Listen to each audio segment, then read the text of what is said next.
recording the podcast at the same time. So come join in and submit your questions, and we can talk about it later. We're gonna go live, and the podcast is going to be approximately 1 hour or so. So join it. See you there.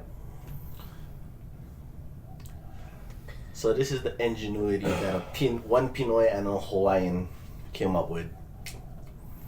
We got Alik with his mic, and then my ghetto setup over there. I feel like I'm dragging his stuff down because look at that. What? Professional setup. Ghetto. It's only because professional. It's only because your laptop. Ghetto. You're stubborn, not like taking this damn mic. I know, right? I think it's intimidated. That's why. I know, right? Hey, but it's not about the size; it's the performance. Yeah, the thing's still never like taken with this little itty bitty thing. This is the ingenuity.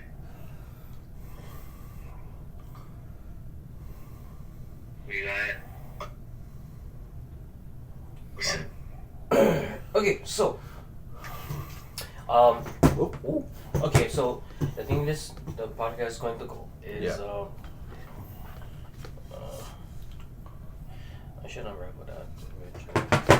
That's good. Okay, so It's good.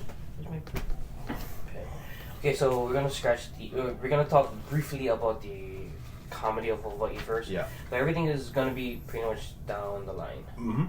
So already had the 2 speakers already. So Kai Chen and Mr. Mr. Coconut. Yeah. So we're supposed to be reflecting and giving more into detail about what my segment was supposed to be about, or what happened today. So we can go briefly today. I had the interviews with Crichton and Mr. Coconut, is Sarah. Yeah. I'll go briefly into talking about it. Like, we just went over how these 2 guys who I actually work with as content creators on Instagram. We talked about how comedy, like what really got them into comedy, what led up to it, who they saw as influencers. Yeah. Talked briefly about the legacy of Malcolm Bang and the other Na'ali'i of Hawaii when it comes to the legends of Augie T, Malcolm Bang, The kings of comedy. Kings of local comedy. Pretty much, Frank Tonima, Greg Camera, Andy Bumatsai, all these other people. Briefly about that. So I'm just going to read off of this and everything like that.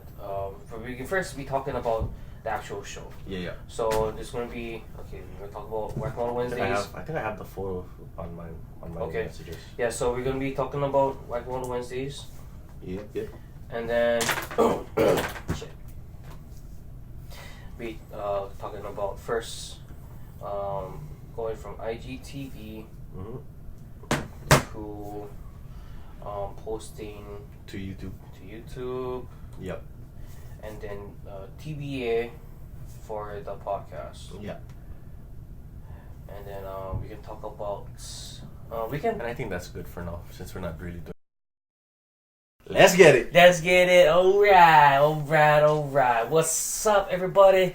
It is Alika, the Hawaiian Blanca, and I'm joined with here my friend Gregory M. Chi.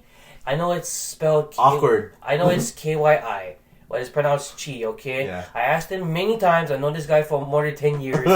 Okay. I know it's fucking. It's weird. awkward. Yeah. So he didn't choose his name. Okay, just fucking roll with it. It's Gregory Chi, aka 808 Project D. Welcome to the very first episode officially for Whack My Olos podcast edition. Okay, the last time it didn't count. We were just doing a test run. And everything was like, eh. Okay, but we're doing it better now. And I got my mic. I got my this. phone. I got everybody else. If you guys are watching me live here on my phone right now. So you guys are part of this episode. And for more episodes like this, go to his IGTV channel at Hawaiian Blanca. Awesome content. Like, if he probably is gonna kill me after this, but I gotta say it. It's kind of like a more intelligent Peter Griffin's Grind My Gears. No, but in the sense that it brings a different flavor. Sorry, I got to. It's been a long day. Nobody under the age of 13 watched this video anyway, so. And I made sure that's my channel. And I'll probably add that I'm gonna weasel that into the segment as well. YouTube's bullshit policy. Uh-huh. But yeah, his stuff is better than Peter Griffin's grind my gears. And I mean, it is informative. Like, I lived in Hawaii most of my childhood, so because it's most of my childhood, I am kind of blind to some of the issues, and this is what he does perfectly and so eloquently. So you guys are watching us record right now. Yeah. So you guys are watching. Well, first you guys are watching that, and then now you guys are watching this. Yeah. So please, this is going to be pre-recorded by the time that this will be going up on the YouTube channel and on the podcast eventually. But right now, you guys are watching this live, happening right in the moment. So please submit your questions to the little question mark in the box below. Please participate, because, I'm doing this for you guys, okay? I'm not doing this just for myself. I'm not doing this just because Greg wants to be part of something important.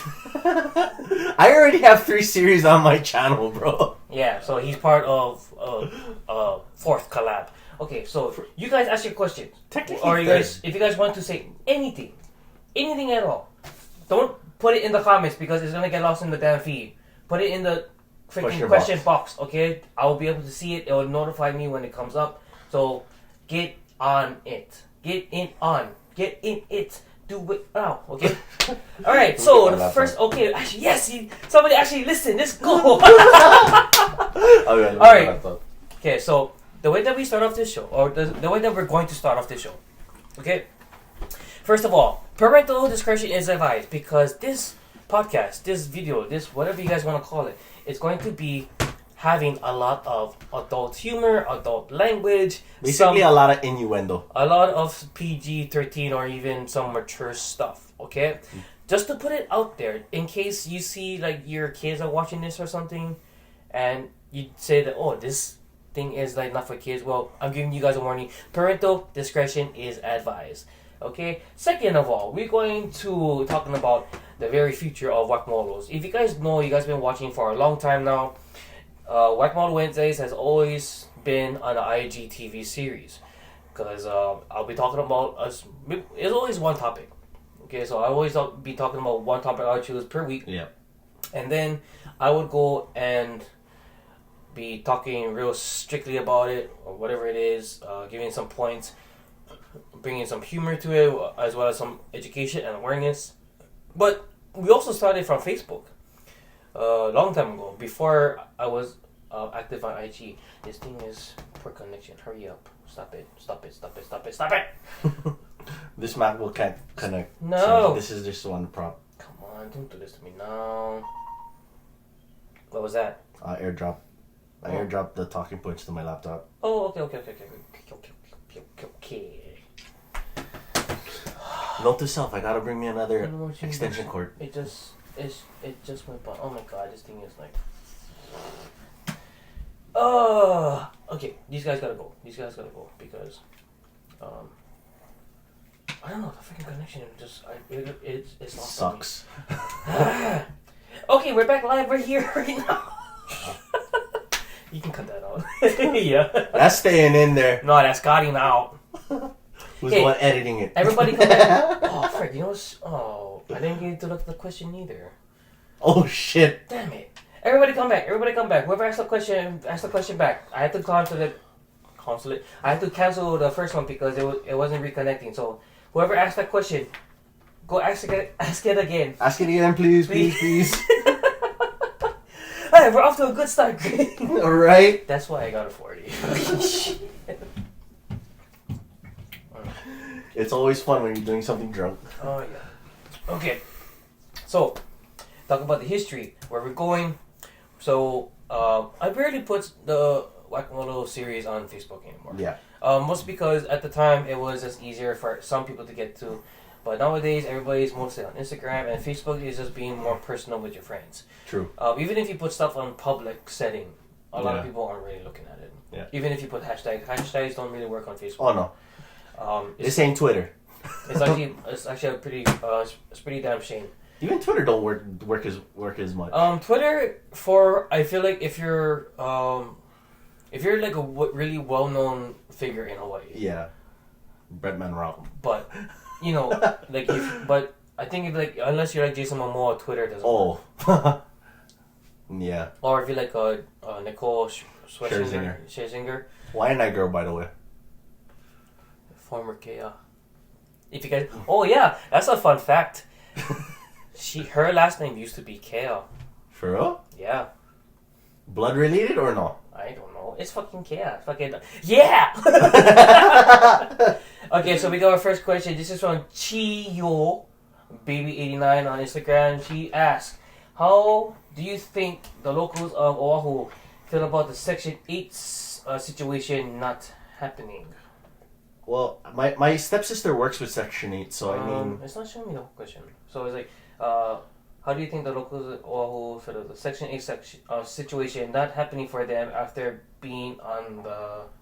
waiting list? Yeah, I guess so, because it cuts off the rest of the... So I'm thinking if it's for the waiting list, a lot of the times most people, they have to qualify for it from what I understand. Yeah, but a lot of the thing with the Section 8 though, the voucher can last for a while though. Yeah, up to a year from what I learned. It depends on, once you qualify for a voucher, you're pretty much set to use it for any place that you're qualified for. Yeah. Whether it's like you're financially able to support it later on or, whatever the conditions may be. I don't know the specifics, but as long as you have that voucher and it's still valid, then you're pretty much good. I think I think the problem is that people are not being patient. Yeah. Because like it is at work. When it comes to the Section 8 voucher, a lot of people they say like they don't feel like it does anything because they're not getting the place that they're wanting to because they don't have the time to wait. But the thing is, you really have to wait because not every place is suitable for you to just go. Oh yeah, that's very true. And on top of that too, like my stepsister, she saw this happening a lot. So sis, Reen, if you're watching, confirm or deny, please. Thank you. The reason why I say that is because the people that she worked with, she was in charge of a section of Oahu where she had to oversee a lot of housing, and especially with the elderly. And most people, they don't honor that voucher. And what that voucher is specifically for is for you to live unless otherwise specified with other people. Yeah. And the reason why a lot of people are getting impatient is because they see this as free housing. Like, let's put it this way. Me and him are trying to find a studio or an area where we can record so that way it's not at my house, it's not inconveniencing my family nor his family. He's living with his family as well. Are you guys gonna miss Chun-Li? By the way, yeah, if she's like almost in all of my videos. She's waifu. No, we're gonna put her in the studio.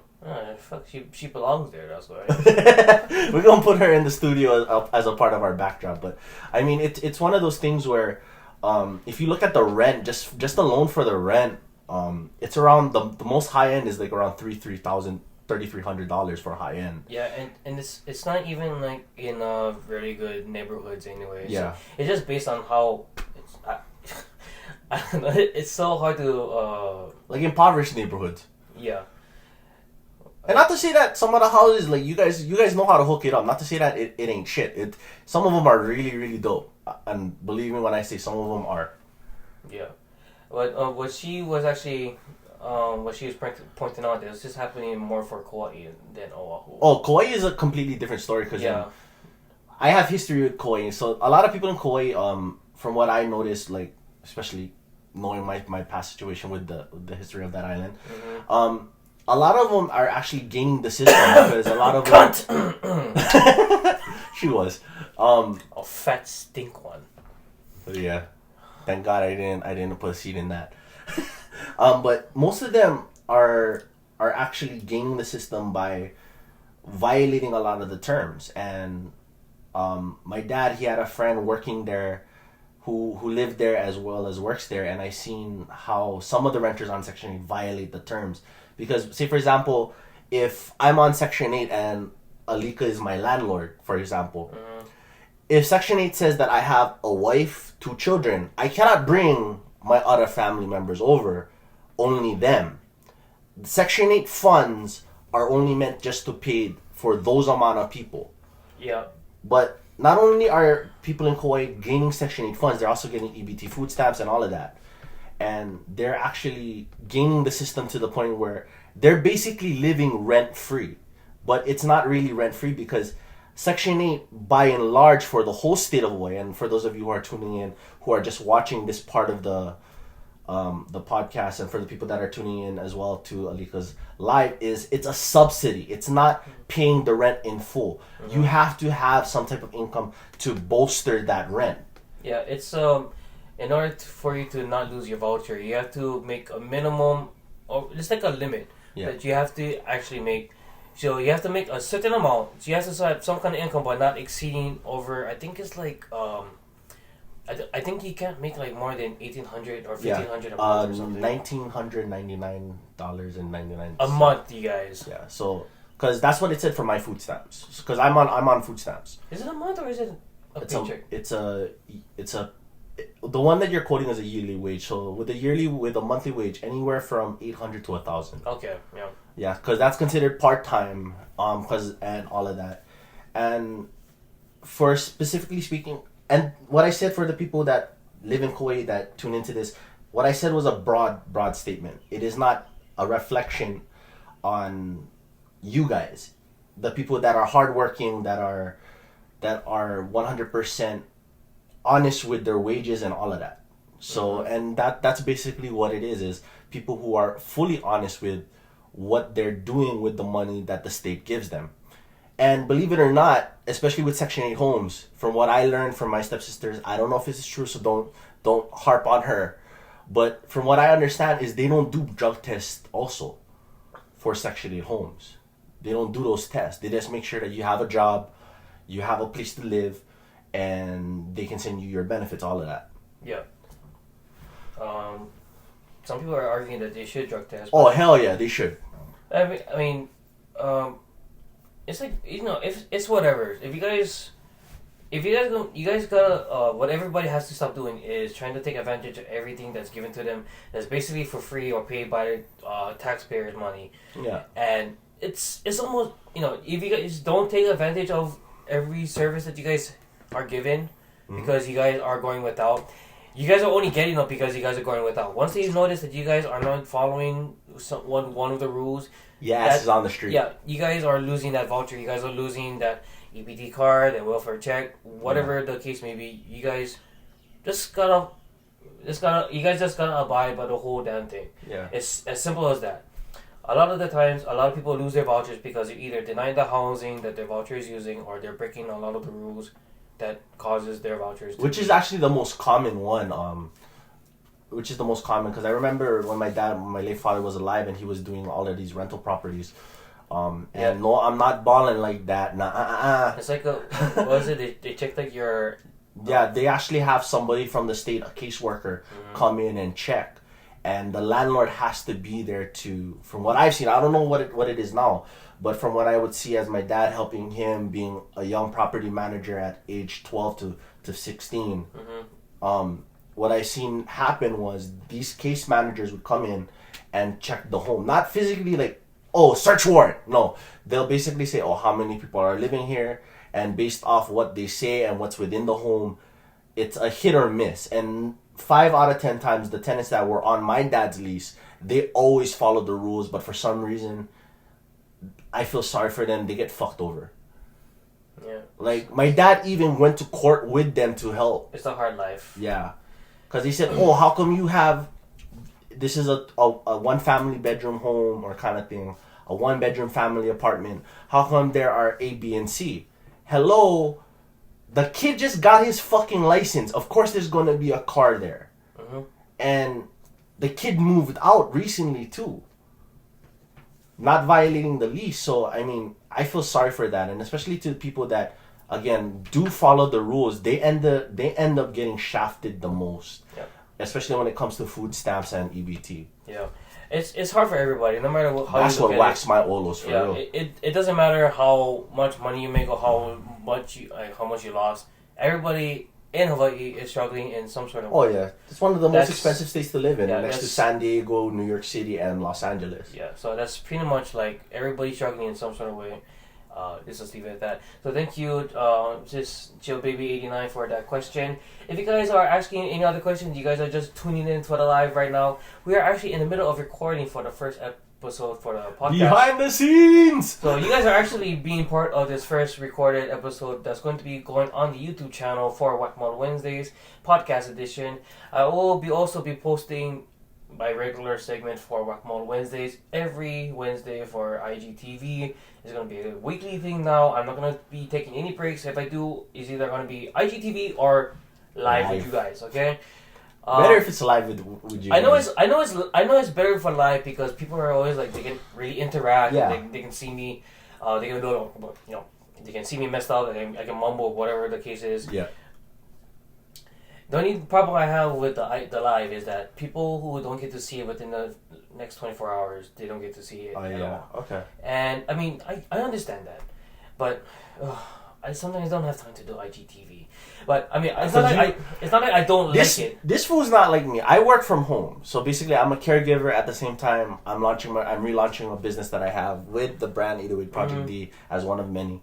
And your life is busy enough, so I think having that live segment, especially with your reach, they won't be missing anything because people will be like, oh, what did he talk about? More than likely. Well, now you guys will be having different ways to watch Whack My Olo Wednesdays. If you also guys, on my channel too. Yeah, so it's gonna be on my channel. It's gonna be on my Instagram, Greg's Instagram, which is 808 Project D.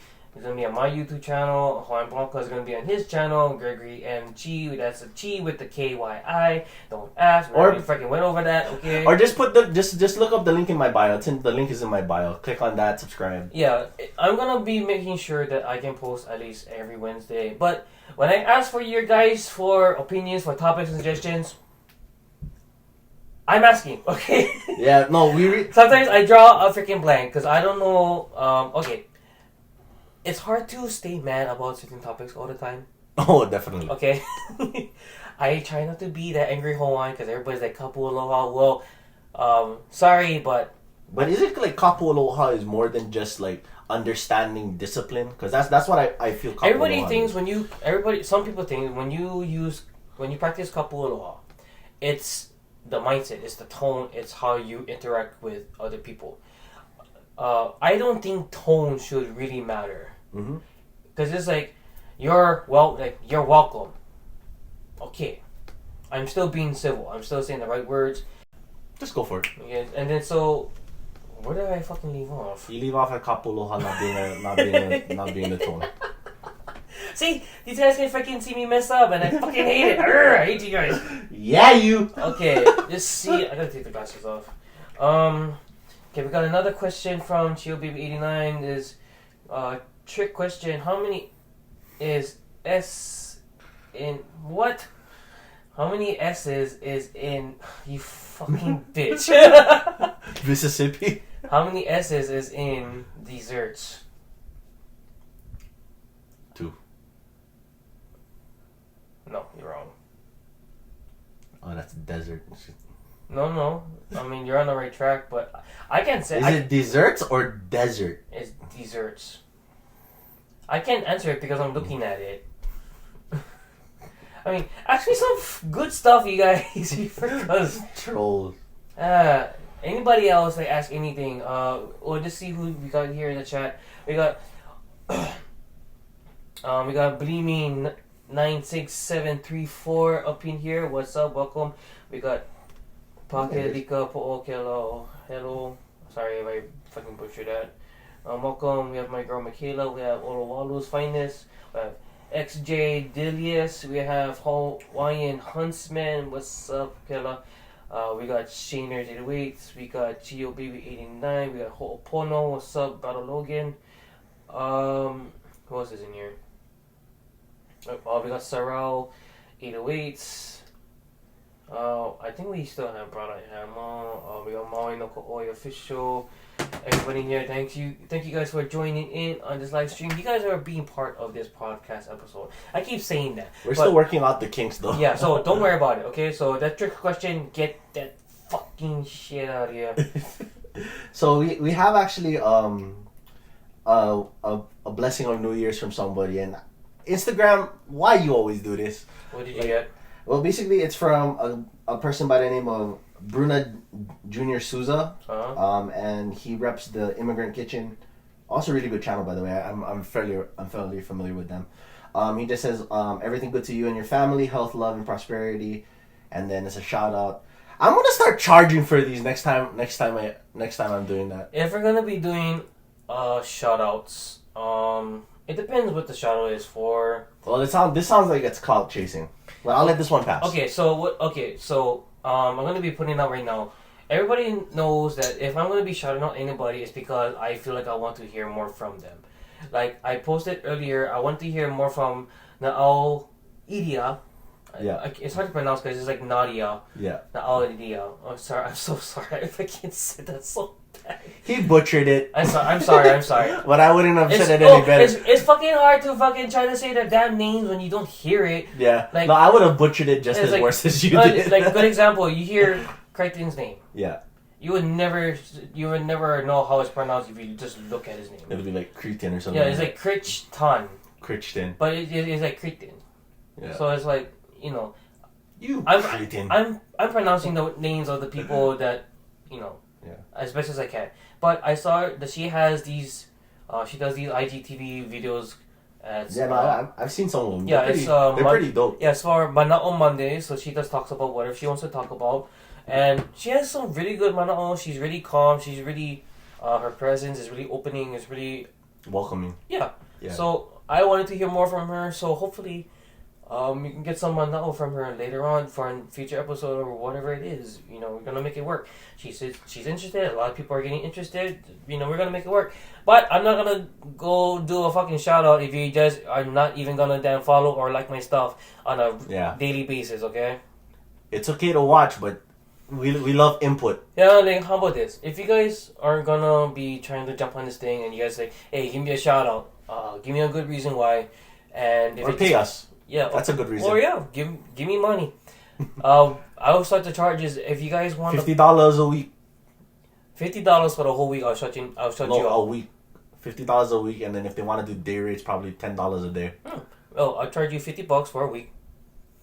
And I'll shut your page out. And I'll do whatever it takes, and I'll be shouting your page out at least once a day for $50 a week.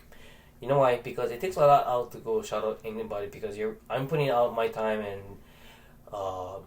especially if your page is private, it makes it better not be private. By the way, because if it's private, it's $100. Okay, so I'm gonna turn over to this one. Okay, if anybody's watching, if you guys want me to promote your video, you guys want to say, hey, can you help bring up awareness for this? If you guys ask, then I'm glad. If I know, especially if it's a worthy cause kind of thing. Or people who have the drive to do so. If I know it's somebody that I know that's a typical follower, they always like my stuff, they've been following me for a while, then I'll do it for free. If it's somebody new that's just coming in for one of my lives and they're just like, hey, can I get a plug? Hey, can you shout me out? Like, can you promote my page? Yeah. If your page is private, I'm already gonna answer you no. You guys have to have I don't know why you guys want to make yourself private anyway. You guys I have to know why I'm promoting your page, what the cause is, like what's the reason. Yeah. And if I ask you why should I, and you say I'm a hammer, then no, don't even. Oh no! If you say you a hammer, you better be ready to catch these hands full on. And I'm not saying that just to be violent. I'm saying that because. Why am I a bitch, Kakarot? Fucking Aruda. Fuck you, bro. That's a a name I haven't seen in a while. What up, dog? Yeah, it's fucking. One of my boys, Kakarot Aruda. What's up, bro? Fuck up. Kakarot! I hope you never blew your mic. More than likely, probably did. Okay, so I had this question I posted up for a while. I thought you put an emoji that was sticking middle finger. So Sarao808 asked me a question. He said, "Do you know what the lighting dots that was moving this morning in the sky?" I think it was Elon Musk, the Elon Musk satellite. There's someone that was just like. Yeah, I think that's what it was. Was it night or was it morning? Late night, early morning. I think. I saw that on something on. Now he sticks me the finger at me. Yeah, fuck you too. I love you too, bro. Whatever. We got being anyway. What's up, Mason? What's up, bro? Okay, so we got we got Dan the Man up here in live chat. What's up, brother Dan? What's good, brother? What's good? I really don't know, but it's the satellite you said? Yeah. I didn't know. Wait, Elon Musk has his own satellite? Yeah. For what? I have no fucking idea. But he doesn't like to pay for Wi-Fi? Probably. Ah, fucking that rich Elon bastard. Musk, like... Hey, I thought he was gonna buy fucking Fortnite and delete the damn thing. I thought it was too. You motherfucker. So, basically, they're saying that... 6:20 a.m. it was. Yeah, 6:20. Actually, no, this one was actually in November. Started in November. But she said something about this morning. Probably it's related. I'm not so sure about that, but... Okay, whatever. Say the satellite, some people thought it was like a missile or something. I thought it was several Gundams. Bruh, we got fucking Gundams coming up to the US. Fucking, bruh, Trump just gave up already. For real. Fuck this, I'm not dealing with it. Okay, Fucking hey, Space Force. Hey, That's a Space Force right there, Gundam. hey, hey, you know, US, you know, we don't deal with them, bro. We hate them as much as you guys do. Yeah. For real. Kuke imono. I'm Filipino, but okay. Nah, but no. Or aliens. Yeah, probably could be, but then at the same time, if they were just there, I mean, yeah, I'm pretty skeptical about aliens. To be honest with you, the only aliens that I know of are aliens that come to America. I didn't want to say that, but yeah, and then at the same time, I do with some. I see aliens over here all the damn time. I see them in Waikiki. Sometimes I see them in Y9. Sometimes they have the convertible with no fucking roof in the car. super raining. Gonna get the sunscreen on the nose and the rest of their fucking face and body is all fucking red. Hey, what's up, Kule? Thanks for joining. Yeah. Where? You might as well just keep the shades off, bro. I mean, it's on brand that you're keeping on the shades, but you might as well just take them off for this. No, I had to take them off because I couldn't believe what I'm reading. It's like Dragon Ball beats them. Oh, okay. I was like, the Gundam thing. What of course, Dragon Ball. I was like, but no. I was like, what the fuck did that come from? I was like, Dragon Ball beats them. I was like, where did that come from? I was like, oh, because we talked about Gundam or aliens. Fuck, whatever. I don't. That was random. So to answer your question, Sarah, could be a number of things. If we're really talking about what we literally think it means or what it was, so would it be something like this that they were talking about? Yeah. You guys can see that? Yeah, right there. That's what you guys were seeing? Yeah, I guess that's what she's talking about. SpaceX from Elon Musk. SpaceX? Yeah. So basically it's a Starlink. So Elon Musk was banging aliens, you know. Pretty much. SpaceX, okay, got it. Okay, well, thank you for the question, Sarah. Thank you. So, I deleted my fucking pin comment. God damn it, I gotta write it again now. Yeah, so We are live. So now let's go on to the meat of this. Question. Since you basically touched base on the future of Whack My Olos this 2020, and basically what we're gonna be doing. Everybody has that goal or the New Year's resolution, that new year, new me bullshit. Mm-hmm. And if you look at it as well, like everybody's New Year's Eve goal is either to get in shape. Mm-hmm. Clearly not mine. Love food too much. Brother, you look more thin than me. You look like you're mastering the New Year's Eve goal. No, man, it's like I got a bigger pudge than you. I just ate like a freaking big ass bowl of Mochico chicken and rice. True. All you had was before we shot this, he had a full, basically don buri, basically. Yeah, pretty much. Rice bowl for those who are not in the know. But yeah, and I mean it is one of those things. But I saw a post from he's basically an evangelist, Trent Sheldon, talking about what would happen if you were to reach those goals, like financials, your health, career path, whatever. What would happen if you guys reached that goal? And to the people listening in, hopefully you guys got this. What would happen, say you reach that goal of saying being a multimillionaire or being physically fit? What then? Give me money. Right? Sponsor me. Sponsor Whack My Olos. You would never fucking regret it. Yeah. I'll be your bodyguard. I'll be your freaking groundskeeper. I'll be your housemaid. I'll be your hot iconic, freaking whatever. I'll cook for you guys. That means, you know, hot iconic is your sex slave. I'll suck your both if you give me money. Hey, he has a price. $5 million. Fuck yeah, bro. Yeah, but we're going back to like that. It talks about he talked about. Thank you. Oh no, he talked about having goals and realizing that sometimes these goals are not just enough to keep you going throughout the year. And he talked about also having a standard. So instead of having goals, he also made an exercise for his followers on social media. What goals do you have for this year, and how can you make that into standards? Okay, so we actually have a response to that. We have Bane 88. He said, after reaching my goal, I would set my sights. I can't see because it's all white text. I would set my sights on a new goal that would benefit the community. Okay, so with that being said, that actually doesn't sound like a goal. That sounds like a standard, because see, for example, standards can always be raised, versus goals are just basically dead stops. Well, you can set a goal to set a standard. Yeah, and then that standard will always ever be evolving. I cut you back, bro. Greg is being a fucking downer right now. No, I'm not being a downer. It's just that after like 20 plus years of setting goals and seeing some of the goals come to fruition, some of the goals actually just being reached but growing stale. I mean, it's like this guy does have a point where you have to set another goal or another standard, so that way that standard can always be reached. And that goes the same for like relationships and all of that. That goes the same for like relationships. And ladies and gentlemen, you guys set the standard, not the goal for your relationship.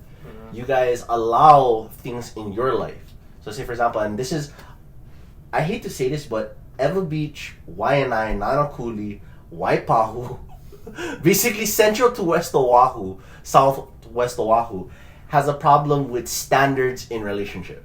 And I'm not saying as a general overarching statement, it's some people.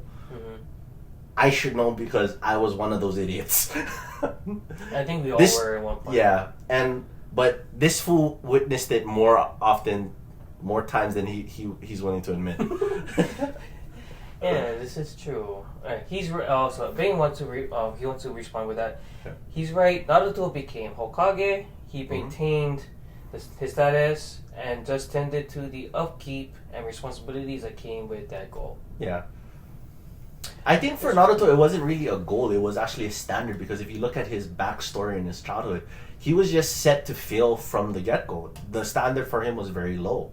So he said, you know what, I'm going to make this goal, as he said, to set another goal of being somebody great. And look what happened. He ended up meeting his basically godfather, Jiraiya, the pervy sage, mastering an S-rank jutsu, which was another part of his goal to lead to that standard being Hokage, which is an S-rank ninja.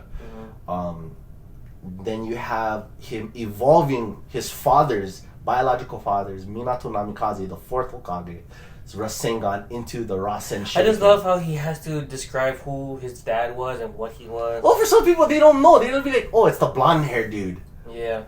The other Naruto guy. You have no idea how many people say, who's that other Naruto guy that kind of looks like Naruto? And Jiraiya. Are you fucking kidding me?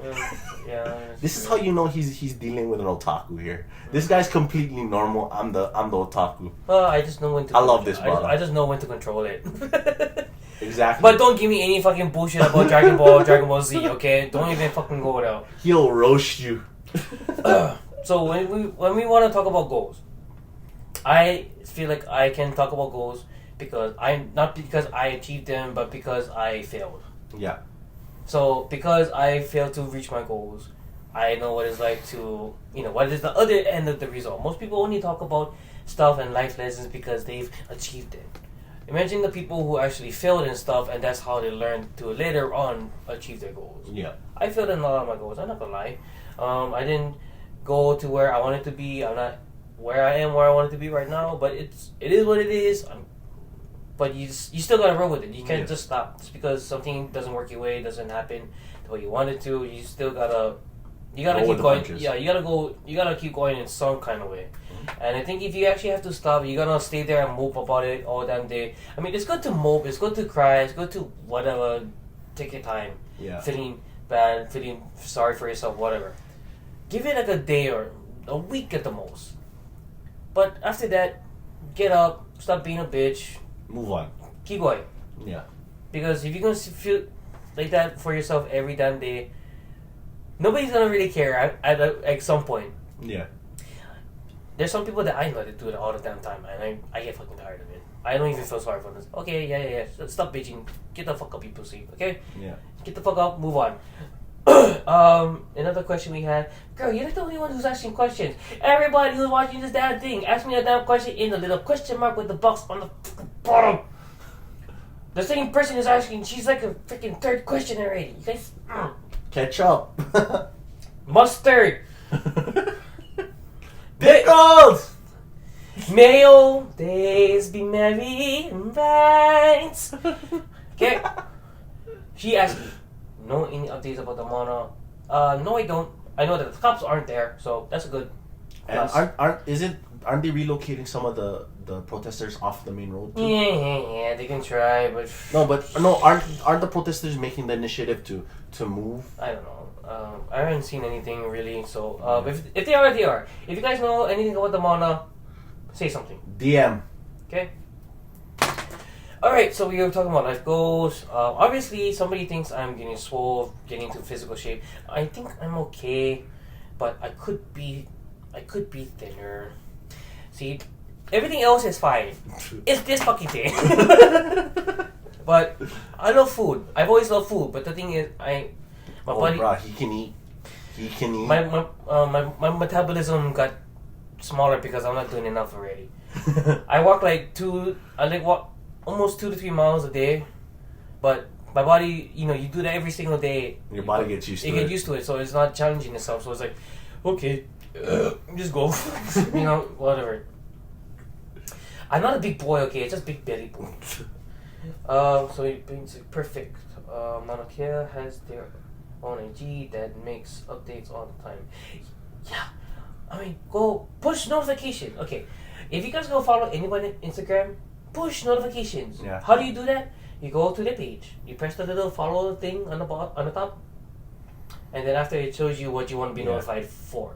It's stories, either posts. Stories, IG posts, live, newsfeed, or all of the above, whatever. Push notifications. You guys don't have to freaking wonder and go search for it. That's why. That goes the same for our YouTube channels. Yes. Yeah. Hit the bell for the notification. Yeah, don't just press subscribe. Press the bell. Ding. Ding ding for Whack My Olos. Go ding ding. Okay. Hit that ding-a-ling, why don't you? Oh yeah. Okay, so that's it. Make sure you guys are always updated with everything else. You guys too. Yeah. Both you guys. Both parties. Yeah. Okay. So to move on, we're gonna be bringing it up. So I know we try to make this show entertaining. We try to make it as fun and try to make you guys laugh as much as possible. Well, talking about some truths, talking about some facts, and awareness of whatever that we're currently talking about. Yeah. So I did have a couple interviews with a couple people. One of those people was Crichton. Yeah. He is the overseer and number one person who's running. And I'm gonna cut here because we actually have the audio. We have the audio recording, right? Yeah. We have the audio recording from Crichton's interview with Alika. Okay.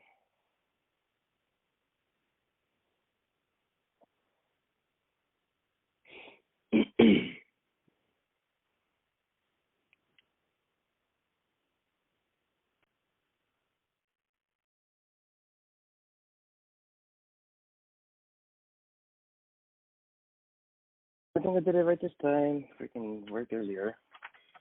Okay. Okay, so yeah, just to put it up there first. How you, brother? How you been? How you doing? Oh, fantastic. Really good, thank you. How are you? I'm good, bro. I was scared not to sleep yet. So I just got home from work this morning, so I tried to do everything for later. Hardworking man. Yeah, it's okay. I'm off for the next couple of days, so it's all good. I can sleep later. Oh, good. Good. Yeah. Recover. Yeah, so I'm on a good high right now, and then let's see. So what I just want to ask you about is, first of all, that this is gonna be just letting you know for audio that this is a recorded phone call, and that Christian is giving me his consent for this. Correct? Yes. dealing with anything against the law. Smart. Yeah. Go the legal route. There you go. Yeah. Okay, so when we started off, I just wanted to talk to you. Like, I give you an idea about the main thing that I wanted to ask you for asking the evolution of comedy in Hawaii, and you're more than willing to jump on that. You're like the first one. There's somebody else later on too. Sarah is actually interested in answering and giving his input of that as well. So I just wanted some basic questions for you guys later, but like pretty general. I was actually hoping that I was going to hear from somebody else today. His impact and his phone call would have made my year already with this whole project. But anyways, just thankful we got somebody so far. So we're just gonna get into it. So okay. You guys, let's go for the intro.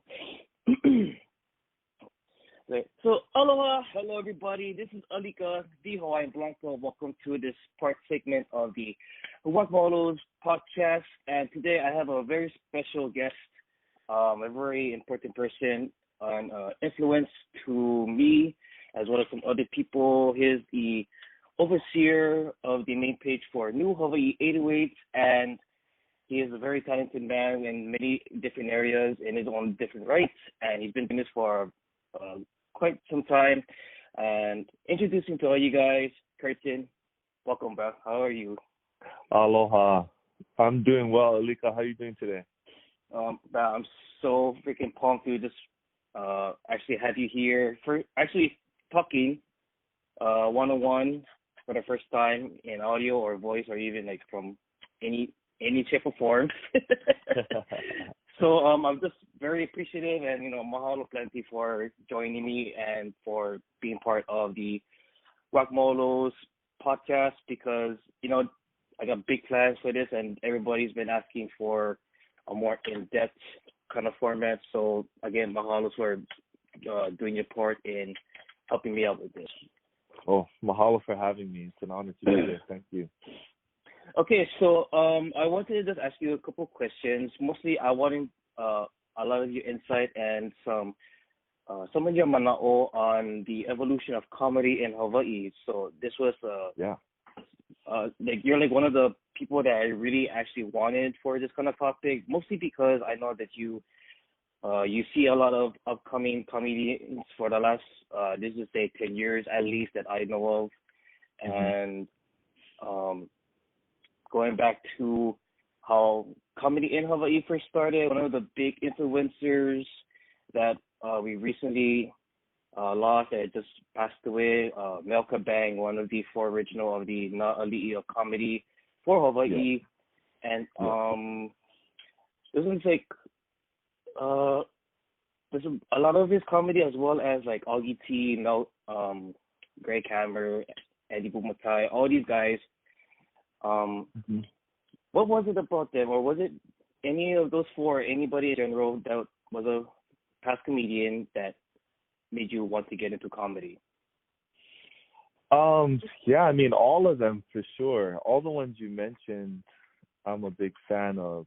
You brought up Mel Kabang, who unfortunately we lost recently, who really, he had a unique talent. Mel, I know probably a lot of younger people might not be familiar with him or his work or his ability, but he had this like wit to him, whereas like there's different styles of comedy, right? So there's people who write and prepare stuff beforehand and then they deliver it, which is cool. That's great. Like everybody has their own style, and I appreciate all styles.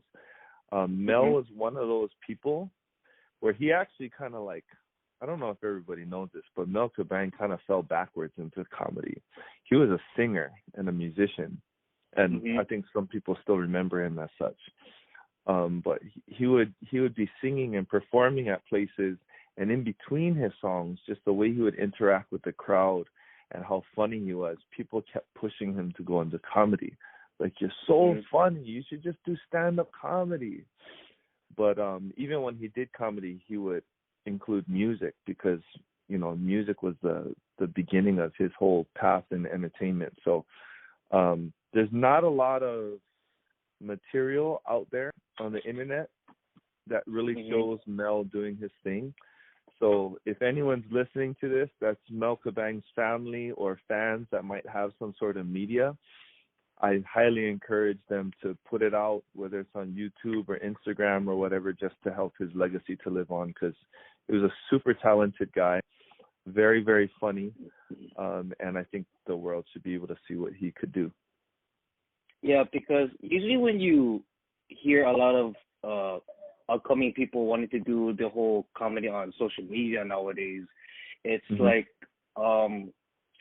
one of the more familiar names that you would hear from them, the aspect, oh, who's your favorite Hawaii comedian? Majority of the time you hear Augie T or even Andy Bumatai, mostly because they're still doing their thing on social media as compared to a lot of the other old-timers from back then. Maybe if you get like the one chance, if you hear like, say, the younger generation say that they like Uncle Raps from watching Raps of Hawaii, and his stuff with Auntie Maria Lani's cooking show was always passed around. Like the videos always passed around every single time because like, oh, I heard that line. I was like, oh, what is that from? It's like some Rap Rettinger, and it was like, who is that? It's like Rap Rettinger. Like, how do you even spell that, right? So, Mel Kabang was like just one of those names that you had to know if you was really into comedy before, and you nowadays his name is not brought up as much, mostly unless you grew up with that kind of comedy. So it's really good to hear. Go ahead. Sorry, go ahead. I was just gonna say Mel was you mentioned Na'ali'i of comedy, which is Mel Kabang, Frank DeLima, Augie T, Andy Bumatai. I don't know if Kaleo Pulanka was part of that at some point, but I know out of those guys who are all, those are four of the biggest names alive as far as Hawaii comedy. But Mel was the oldest out of all of them. And and then there was like Frank DeLima. And Frank would be after him. Uncle Frank DeLima. See, the thing is, a lot of us, like people my generation, we all know Uncle Frank DeLima because he came to all of our elementary schools when he was growing up. Right? Saying like going on a Buta Hot song, and like I remember singing that every jelly, and that's really why, if you think about it, all of us who grew up in Hawaii who know Frank DeLima, the majority of us, it's because he came to our schools. But Mel Kabang, if you wanted to know his comedy, you had to actually go out to a bar or a club that he was at. And so I was actually too young for that. So the only reason I really know Mel Kabang is because once I really started getting into comedy, then I used to, people who had videos of him or whatever would share it with me, and that's how I started to become familiar with who he is. But you talk about Uncle Replinger, Rap Hawaii, who in my opinion is the GOAT of Hawaii comedy, hands down. You can't argue with that. You can't. I'll fight anybody on that one. He is the most influential comedian as far as Hawaii comedy of all time, in my opinion. And the great thing about Uncle Rap is that his stuff was all published. So there's the audio recordings, right? There's the videos. And a lot of those videos are out on YouTube. You actually can find a lot of videos out on Instagram even, like his used car salesman video, or, the soda test video, or Fate Yanagi, or any room service, or the room service. That might be my favorite one of all time. But Uncle Rap, I think, because he was able to kind of package his comedy in a way that it could live on forever. That's why a lot of young people today, you mentioned Instagram, which, as you also mentioned, is the main way that I've been involved in comedy in Hawaii, is through Instagram and Facebook. That's big now, and that's because social media is the easiest way to share things nowadays. That's where all the eyes are.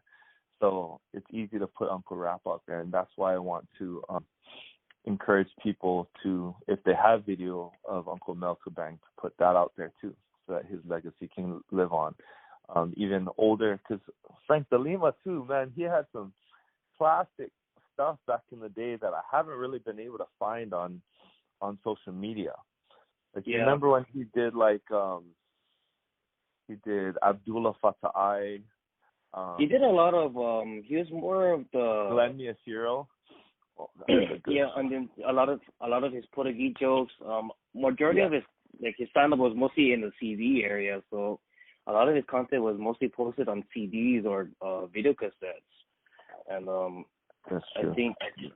I think if it would be nice if anybody who could upload anything from El Kabang, it would actually do so much well, and why it was such a big impact on some of the upcoming comedians like yourself and I, and some other guys that we constantly work with, and being part of that big influence that made a lot of us want to go into comedy in the first place, right?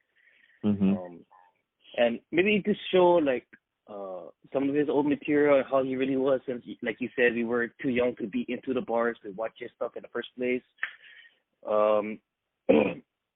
What was it like before you got into comedy though? Like, if whoever your influencer was, who was it? What was it like before you started thinking about getting into comedy, and what made you want to continue onto that path? Oh, that's such a good question. So I don't know that I ever thought that I would even get involved in any sort of comedy at all. I mean, it's always been fun to me. I've always been a really big fan of comedy, all forms of comedy. So comedic TV shows, comedy movies, stand-up comedy. I watch a lot of stand-up comedy. I always have. I was a big Dave Chappelle fan, Cat Williams, Jim Gaffigan, Anthony Jeselnik. I could actually go on and on. Rory Scovel. I'm a big stand-up comedy fan. But my uncle, Gus Hanneman, who he's Mufi Hanneman's older brother. Okay. So, our former mayor, Mufi Hanneman, he had an older brother named Gus. And Uncle Gus Hanneman, he was the MC for almost every event that I went to growing up as a kid. Oh, and, okay. That's actually pretty cool. Yeah. And he was hilarious. I mean, he used to just make everybody laugh so hard. You would cry and spit out your food and fall on the floor. He was one of the funniest people I ever experienced in my life. And so anytime he was emceeing an event, we knew it was going to be good. I mean, even funerals, he used to make people laugh so hard at funerals, you almost forgot that you were sad. So, he just had this gift, He had this gift of making people enjoy themselves. And really, that's what comedy is, because comedy is entertainment, right? Mm-hmm. In all forms of entertainment, the whole idea is just giving people an experience, helping people to access certain emotions, right? So whether we're watching a film, or we're listening to someone perform music, or we're listening to someone tell jokes, we're looking for an experience. And Uncle Gus Hanneman, that's what he gave us every single time. And I just remember just thinking he was so awesome and funny all the time. And so the first time someone asked me to MC something, I was like, me? I was like, you want me to MC? And I was so confused. And they're like, yeah, we think you'd be perfect for it. And I actually fought it. The first several times I fought. I was like, no, you don't want me. You want somebody who's experienced. You want somebody who knows what they're doing. And really, thankfully, a few of my cousins and some other people really just kind of pushed me into emceeing. And then once I started doing it, more and more gigs started coming. And then from that, I started getting opportunities to be involved in other sorts of entertainment and comedy opportunities. But that's really how it started, I think, was watching my Uncle Gus just kill it at all of these luau's, baby luau's, birthday parties, all types of events. I just remember watching him on stage and thinking, I want to be like him. That looked like so much fun. So that's actually really, that's like, sorry to cut you off, but that's actually really, really such a good story to hear that it actually came, one of your big influences to do what you do now is actually a family member that does stuff like that. And I know a lot of the majority of people usually find an outside source, like maybe they saw something that you did and they get into like, I want to do something like that, or they just say for the very rare chance that they saw one of my videos and like, I want to be mental like that guy, you know. And but it's so awesome that not only did he actually influence you to start MC, and you do like the silent DJ parties now, and partying is all ties into the entertainment thing and making people embrace those good feelings or emotions and giving them a good experience despite what they're doing.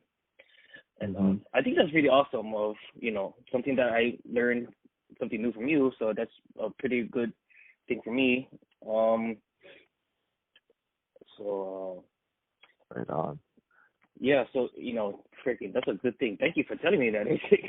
No, that was a great question. Nobody's ever asked me that. So I guess to bridge off of that, because I think the involved in social media comedy here in Hawaii. I do a lot. But not a lot of other people know is I probably do way more behind the scenes stuff than I do in front of the camera. And so you mentioned that, so New Hawaii is something that I helped to start with Ethan James, calling it 808, and a few other people. I also do a lot of stuff with 808 Viral. And a lot of that happened by accident too. So I'm an actor. I love acting. I love being involved in TV and film. And I got an opportunity to be a part of this project. This was, when was this? This was back in like 2015 or 2016. And on that project, I met Russell Satele and Bronson Varde and Pu'uvai Roback. And those three, for those who don't know, are Lethal Giggles. Well, they're such good brothers, such hilarious guys. Yeah. They're great guys, really good guys, very talented. All three of them are actually musically talented as well, besides being super funny. But yeah, I met them the first day we were on set. We had to do this like improv scene, the four of us together. And the three of them, they already had chemistry flowing, and I just barely met them. But we had to put together this improv comedy scene, and we did it. And the director was like super impressed. He's like, "Wow, the four of you have really good chemistry together." And then, they're like, "Oh yeah." So they told me we should do some stuff together. So that's when we started planning some skits together that we did. And a friend of mine, who many people know, Passion, who I met her. We were coworkers. We worked together at the App Store before that experience, and she was doing 808 Viral with those guys as well. And so she invited me to do a few things, and so through her and through the boys, Lethal Giggles, we did some 808 Viral stuff. We did some separate stuff. We did Local Bradas for a little while, and then eventually New Hawaii. And that was basically the path of where it all came together. Oh man, just it's such a good journey that you're actually just looking back out of everything. Most of it, happened by chance, but it's like, wow, some kind of calling just came to me because everything just felt like it fell in place. And um, like you said, Mhm. you do a lot of the behind the scenes stuff, and I think that's actually one of the things that people really need to understand when it comes to some of this other stuff. Because I think you have some followers that are always asking you, is like, where, like, how come we don't do a lot of content anymore, or like, what are you really doing besides the? Because I know majority of everybody who knows what you do is just mostly the silent discos, right? And Yeah, I mean, there's a lot. I mean, I have, ADHD, so I'm constantly working on like 10 things at a time. So, and I would say 90% of it I don't put on social media at all. So, even though it might seem like I'm on social media a lot, a lot of it is like old stuff that I reshare or something like that. But yeah, nothing wrong with showing the classics, man. But I do a lot of behind the scenes stuff. So there's even some local comedy content creators where I've helped to produce stuff for them. I help to write stuff, and there's some comedy content creators on the mainland that I've written stuff for, and I just send it off to them, and they do it and perform it, put it together. So I enjoy the creative process. I love writing. I script a lot of stuff. A lot of times if you see me in a group thing, in a skit where there's several people, a lot of times I'll write out the script for that. So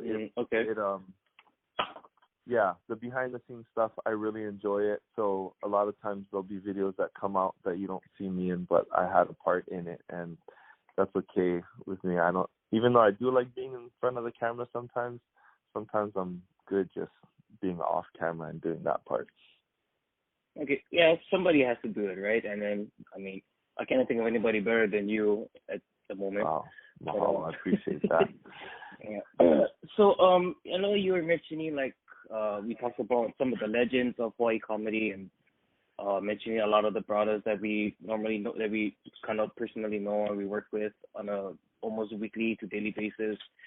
How how do you think about the comedy nowadays as compared to how it used to be? So if you had to think of like an era kind of thing, and how has the comedy evolved over time? And this is like a two-parter. So there's that, and what are your thoughts on clean versus more of a darker or dirtier, more of a alterated kind of comedy? So clean versus dirty. I like these questions. This is good. So as far as eras, I don't know. Maybe I think I'm kind of weird in the sense where, like, so when it comes to eras of comedy, of course, like, old folks are gonna say the old stuff was better, and they don't like the Instagram comedy today. And the young kids might say, oh, I like the social media kind of comedy, that old stuff's junk. Maybe it's just that I'm in between, but I love both.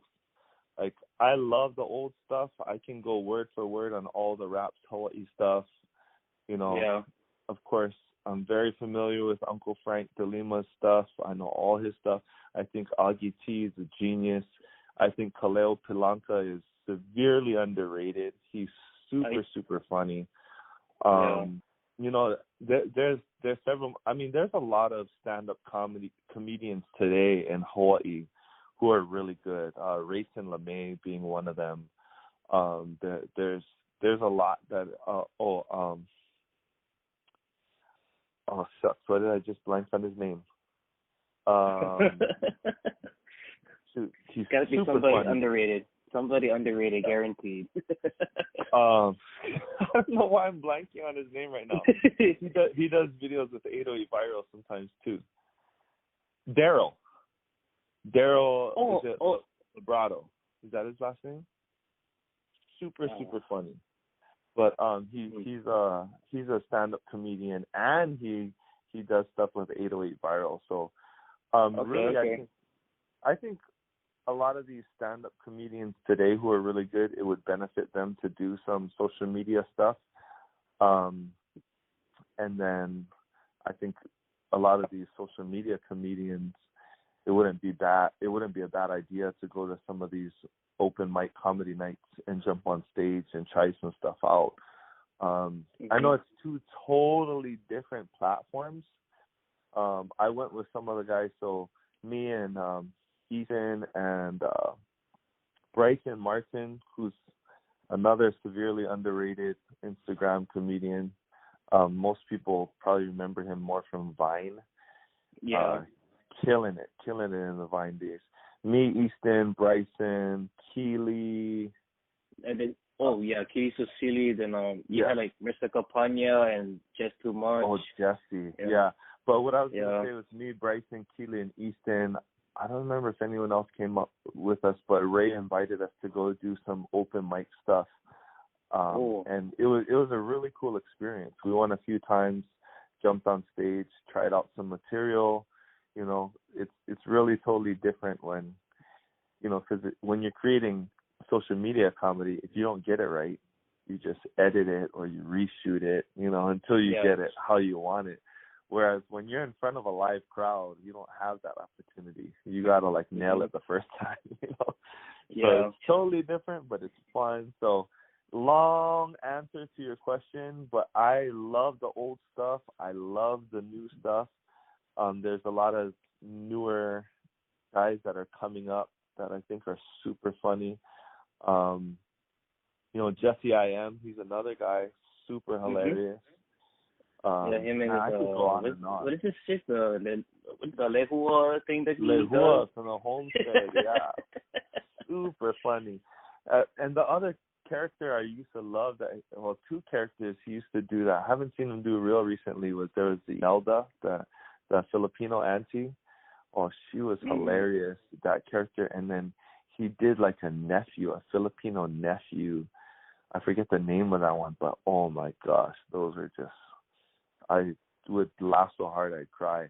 But so I love the new stuff too. So there's a lot of really talented, funny people in Hawaii doing comedy, and there's just so much to see, so much to enjoy. I love all of that. And then your other question was clean versus dirty. Yeah, like what is it? I mean, like whether you choose one over the other, or like your thoughts about anybody doing one or the other. So, like me personally, it's weird because I do clean stuff for several reasons. And I won't go into all of the reasons, but I just do. I just do clean stuff. But I think some people think that because I do clean stuff, it's because I don't like the dirty stuff or I don't appreciate it, which is absolutely wrong. Because most of the dirtiest comics here in Hawaii, I know all their stuff. I think they're super funny. But just for me personally, that's not my style, and that's why I don't do it. So some of the clean comedians here in Hawaii, like Alex Farnham, he does like all clean stuff, and his stuff is super fun. He's, you know, in my opinion, as far as internet Hawaii comedy, he's a legend. You know, so the whole $1. I was like, yeah, exactly, the $1, and you know all that stuff. And then Passion, she does clean stuff, and she's super funny, right? And then you have people who swear more, like Easton, and I think his stuff is hilarious. You know what I mean? And I think most people who are familiar with his stuff like that, or who's another guy who's kind of, he's really pretty dirty. He does some really dirty stuff. Is Royce. His Instagram is Not Funny Royce. His stuff's really dirty, but that's just his style. And so for me personally, like, I guess with these two subjects, like the old stuff versus the new stuff and clean stuff versus dirty stuff, it reminds me a lot of that the same conversations happen about hip-hop music, which is probably my favorite genre of music. And I just love it all. So like in hip-hop music, some people condemn, it has bad language and they're talking about crime and this and that. Yeah. But that's that person's experience. That's what they know. They're talking about what they live. And I personally think you need to be true to who you are and what your life experience is. And so if all you know is drugs and crime, then that's what you're going to express when you make your art, right? And that's that. And I can appreciate that. Or if there's people like me, people like these other people who do cleaner stuff, that's what art is. It's a big thing. That's the way we express ourselves. So really, I think I understand people having a preference. So if there's people out there who only want to watch clean stuff, that's totally up to them. You control what you want to watch. But for me, as not just an appreciator and a fan of entertainment, of music and comedy, but also a creator of the two, I appreciate both sides. Okay. So such awesome answer for, DC, and for an awesome question. I think it's mostly because if you're going, bringing up the whole era thing, old versus new, dirty versus clean, I think it's mostly because if it relates to you or something that you understand from listening to it, and I can relate to that, then I think anybody would find it funny if you know what it's about. Yeah. I think, I think it's like, until you actually understand how it feels or how it makes you feel personally, I think a lot of the stuff people need to, I think people really need to understand that when it comes to comedy or music or your interest in movies or anything like that, it's all subjective. And right. It's okay. It's okay to give an opinion that you think that this movie is funny. Some people will like it, some won't. And I think people really need to understand from both sides whether they say, oh, this is dumb, or, oh, no, this is good. You're nuts. I think it's just because, I think it's just people just need to remember that it's subjective, and if it relates to them, if it's something that connects to them, then I think that's good enough for them. When it comes to everything. I don't know if it's just what I see, but I feel like a lot of people who comment on things on the internet are very extreme. For example, the latest Star Wars movie, right? There's some people liked it, some people didn't like it. That's fine. Like you said, art is art. Everybody's gonna have their own opinion of it. And there's a lot of 99% of people are consumers. They'll watch movies, they'll watch comedy content, they'll listen to music, and they have opinions about all of it, even though the majority of them have never done anything to try and create any of it at a level where you're then publishing it and putting it out there. Yeah, and exactly. So it's so easy to have an opinion, but which is fine. But when I feel like people are very extreme. So people say that Star Wars movie was the worst movie I ever saw in my life. If that's really true, then you haven't seen too many movies, because I can show you probably 50 to 100 movies that are way worse than that Star Wars movie. There's no need to be melodramatic. Don't be over dramatic or don't exaggerate, okay? Because I've seen Dragon Ball Evolution. That's pretty much on a list of my worst movies I've ever seen. So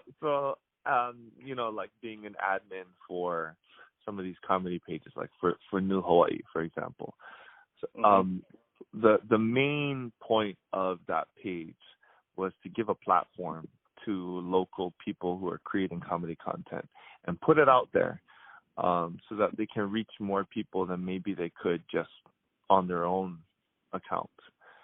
And so in doing so, I often have to protect the people who are creating that content and putting it out there, because sometimes we'll put out a video on New Hawaii and there'll be some really, really nasty comments, right? People going in there. Yeah. And it's really not necessary. If you don't like it, you don't like it. I mean, even if you want to comment and say, I didn't really care for that, whatever, that's fine.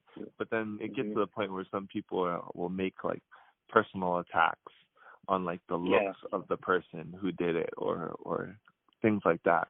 And then I either sometimes I have to delete those comments and then block those people if I think that, because some of the people who are creating these, well, I'd say most of us who create content, you know, we're going to be a little bit sensitive to it, because you're putting yourself out there, you know. Yeah. You're exposing yourself, and when some of these newer people, especially like someone who might not have this huge following and this history of creating content, are just trying to put themselves out there and learn, I'll publish them to give them that opportunity to grow, right? And so if some like nasty commenter comes on there, has a whole bunch of negative things to say, they might cause this creator to say, oh, maybe I shouldn't create content. You know, maybe I need to do something else. I don't want that sort of thing to happen. So a lot of times I have to delete those comments or block those people if I think because if I notice that someone has made like 3 negative comments in a row, then I just block them, because I realize they're just trying to be nasty. But, I mean, there's a fine line between giving like productive and very really good criticism on yourself. I didn't find yourself funny. Okay, why? What can I do to make it better? Maybe find a different shtick. Maybe this is not your style. You know, something to build off on, to get feedback, not just say, hey, your stuff sucks, you're ugly, you know, all this kind of. It's just meaningless hate, and I agree that this kind of stuff, it's unnecessary for anybody to do that, because maybe you said the wrong thing to somebody, and you know, you never know if it's gonna come back and bite you in the okoi or anything, right? And and then, you know, since it is social media, I'm pretty sure you know that if you see what is something against me, I like to put people on blast. Yep. Yeah. So I mean, there was this one incident with a certain person that we also work with, but I'm not gonna mention it because I got over that already. But I think people really need to stop with the hating unnecessarily, because you know, people do put others on blast nowadays, and it's not gonna look good for you either way. So like, you know, just be nice to each other. Like, come on, we grew up learning. Like, if you don't have anything to say, just shut the hell up. But to follow into that, into like our final question, these are really transitioning very well, man. You're like doing this on, you know, you're not even thinking about it. It's freaking awesome. So the last thing I want to ask, thanks. The last thing I want to ask is, for upcoming people who want to make comedy content or just content on social media or anywhere in general, what are some encouraging words or wisdom, advice that you can give on hoping that these people just starting out or not getting to where they want to be with their followings, not finding the crowd yet, still mastering the craft? What is something that you could just tell them that would help turn that around and just keep them motivated for the passion that they want to create? Oh, I love that question. So I've actually, through all of this social media stuff, I've actually gotten the opportunity to speak to a lot of young people. So there's been a lot of schools and youth groups that have had me come in and talk to their kids, and I get that question. I get that question a lot, and I love that question, because there is, I think, because we touched upon how some people can be as far as commenters on social media, and what that does is, for a lot of up and coming people, it strikes, you know, a certain amount of fear in them. And it makes them, scared to be like, man, I don't know if I want to put something out, because I don't know if I can handle people saying that sort of thing to me. So there's 2 things that I would say. First and foremost, I would encourage everybody to express themselves in one way or another.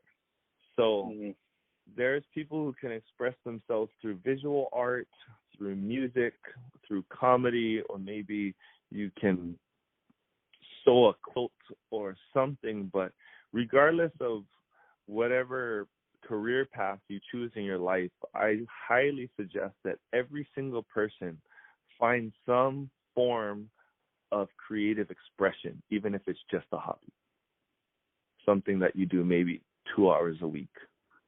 Because for your personal growth and your mental sanity, your overall well-being, I think it's vital that every single person do that. And so in saying that, because I think a lot of people think, oh, well, if I put a comedy video out on Instagram, it's got to be funny, like it's got to go viral, like I got to figure out how to get a viral idea. It doesn't need, your first time at bat doesn't need to be a home run. Like, just get out there. Just put stuff out there. Because as soon as you start putting stuff out there, the sooner you'll be able to start that next level of growth. So every time, you know, like there's some people who are killing it right now, where when I say, oh, I remember your first video, they're like, oh, I'm so ashamed of that first video. And it's like, no, like, yeah, of course you're better now, but there are some good things going on in that first video, you know. But for them, because they see how far they've come, they feel like they're ashamed of that first video, but don't be. Like, that was all part of the process, right? And then vice versa, right? So there's some people who the first stuff they came out with just killed. And now maybe some of the stuff they've been doing more recently isn't as well received. But that's just the way it is. I mean, we go up and down with our creative process, and what audiences want and how they receive it changes. So my first piece of advice for every single person is put stuff out. Put it out. Who cares if it bombs? Who cares if it bombs? Sometimes stuff bombs. So what? Right? I mean, you look at someone like, I don't know, some like a legendary singer like Beyonce. Right? People look at her, she's a mega superstar. But I can name a few songs where people go, oh, I don't remember that song. Yeah, because it just didn't do well. Right? Not every single song she puts out is a smash hit, but that's okay. She just keeps putting stuff out. So put stuff out, first and foremost. Put it out. Keep putting it out. That's an awesome, and learn from awesome. it. Right? That's like a... I'm loving these answers, man. Don't overthink it. Just do it. Just Yeah. put it out there. It's unfinished. It could have been better. So what? So what? Yeah. Every movie producer, every director, they all have movies that they're like, oh, but they had to put it out. It was part of their growth process. And the second thing I would say is, in regards to people who have a hard time with you know, negative commenters, those people typically, I mean, they really are just reflecting their own insecurities, right? So it's hard. Like, there's one of our people who's they produce comedy content that we put out on New Hawaii, that reached out to me one time and was saying that they were feeling really low because a lot of people are saying negative things on their video. And in reality, that person had like 100-something comments, and only 3 of them were negative. But to this, right? But to this person, and I've done the same thing, those negative ones just seem to take up so much space in your head. They get magnified, right? It's all you see. It's all you can think. You're like, oh my gosh, everybody hates my stuff, and it's not true. You know, it's like there's a few little haters who have their own personal things that they're going through that cause them to say what they said and reflect their feelings upon you. You were just a target, right? Like the person who's stressed out at work and comes home and kicks the dog. The dog did nothing wrong, right? Oh, poor dog. So it's the same sort of thing. So if you're going to put yourself out in the public space, either one, don't read the comments, or two, ignore the negative ones. Don't let them outweigh all the positive ones. Focus on the positivity. Let the haters hate. That's their job. That's what they do. Don't let it get you down, because your job is to create. We are creators at our core. Every single one of us is a creator in some shape, form, or fashion. And that's why we get so much of a feeling of fulfillment when we create something. So everybody listening to this, please create something. And then when you're done with that, create something else and keep going. Yeah. Awesome answers of inspiration from Crichton. Man, that wanted to make me cry, man. It was so touching. Like, great. I just wanna put it up there because I'm gonna use myself as an example. I don't think I'll write out a lot of my stuff. I just put it out there. It does good. It does bad. I really don't care. But I want to know that there's gonna be like that small group of people that's always gonna like my stuff no matter what, and they're just like, hey, you don't make a lot of content anymore. It's like, yeah, I'm running out of. I don't have any ideas right now, so that's why I do other stuff. So be patient. But it's because I took that break for a while, and then I had to clear my head in order, because I wasn't feeling like I wasn't creating anything even that was satisfied by me. So I was like, yeah. But usually the stuff just comes to you, and you just go out and do it. Just don't think too much about it. And I know where it's coming from, humble beginnings, everything like that. So yeah, guys, it's just like Christian just said. If it's something that you guys like to do, if it's whatever your craft is, whether it's if it's something that you do hands-on, post a video about it. Do like a time lapse of you actually creating it from start to scratch.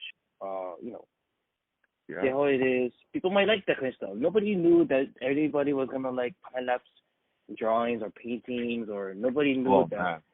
I love like that. mukbangs. I love that stuff. Yeah, I could watch that all day. Yeah. Nobody knew that ASMR mukbangs was gonna be a thing. There's like a disorder that people actually don't like that kind of stuff, but it's a big thing. So you never know. Maybe the thing. It makes you hungry every damn time. I like watching little Korean girls eat humongous amounts of food that I cannot eat. That's crazy. Oh my God, it puts me to shame, and I feel bad. I kept on watching. I'm like, wow, look at her mop that whole plate, that whole table of food. That's crazy. Yeah, I love all that stuff. A big ass bowl of like ramen or udon noodles, and what the hell, man? Thing like twice the size of her head, and she's just mopping the whole thing. That's crazy. Yeah. Like, damn, you're smaller. You're like the same size as my dog. It's crazy. And I was like, I thought I was known for eating a lot, though. Like, frick. No, but I like where you're going with this thought. Nobody thought a lot of these things would be entertaining to large groups of people, but here we are in 2019, with kids watching videos of other kids opening toys. Like, it's there's an audience for everything. Yeah. And I kind of said it earlier, and I'm gonna say it again. Like, if you want to create, and I'll take it a little bit further, if you want to make money creating things, do it. Like, this is the time to do it. Or if you want to just do it as a hobby, then do it as a hobby. Like, have a career, and then when you have time, create on the side just for fun.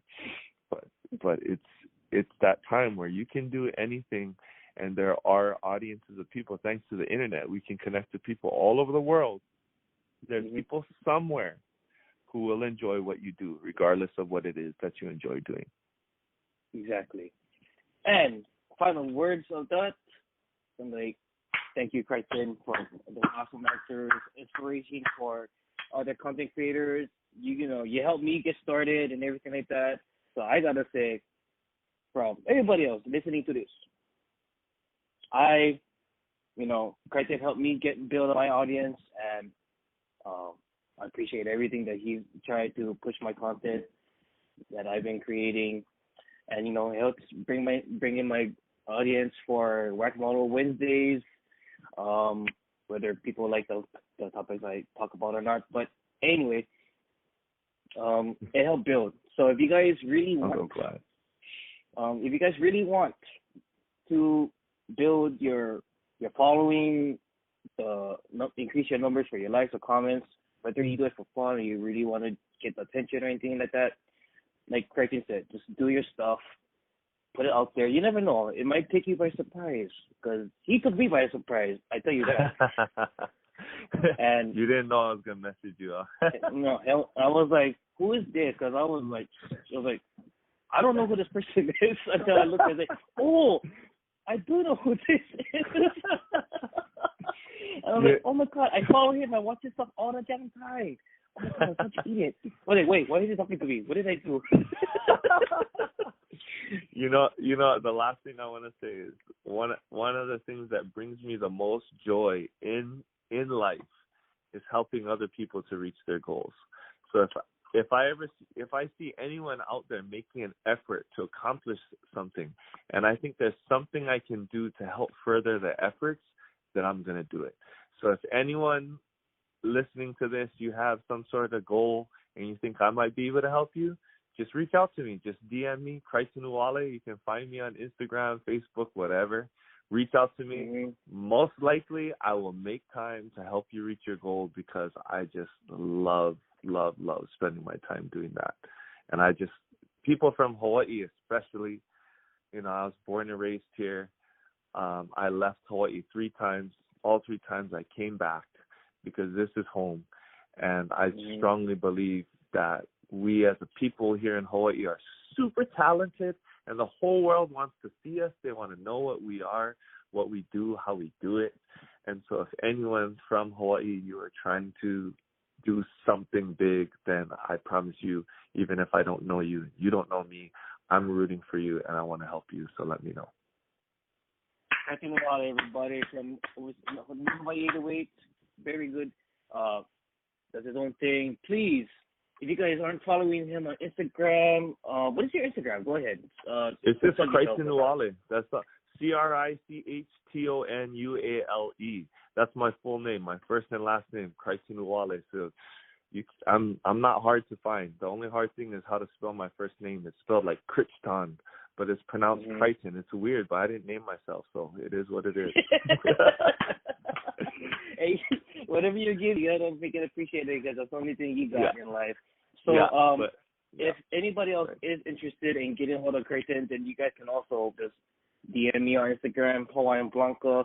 If you guys have my Facebook, you guys can. I'm not gonna give it out over here. If you guys know it, you guys know it. Then just DM me on Instagram. Just go and say. You guys can also DM Gregory Chi. That is at 808 Project D. So Gregory, his last name is pronounced Chi, but it's actually spelled KYI. So you guys can also DM him. He's going to be my partner in a lot of these podcast kind of style videos and audios for podcast app. Just to remind everybody else, at the end of the videos for every podcast, we will be letting everybody know that you guys do not check out the IGTV series for Whack My Olos Wednesdays on my personal IG account. We will be also doing a podcast style for YouTube channel, which I will be actually working on hopefully by the end of today. It's just gotta do more computer stuff that I can't do on my damn phone.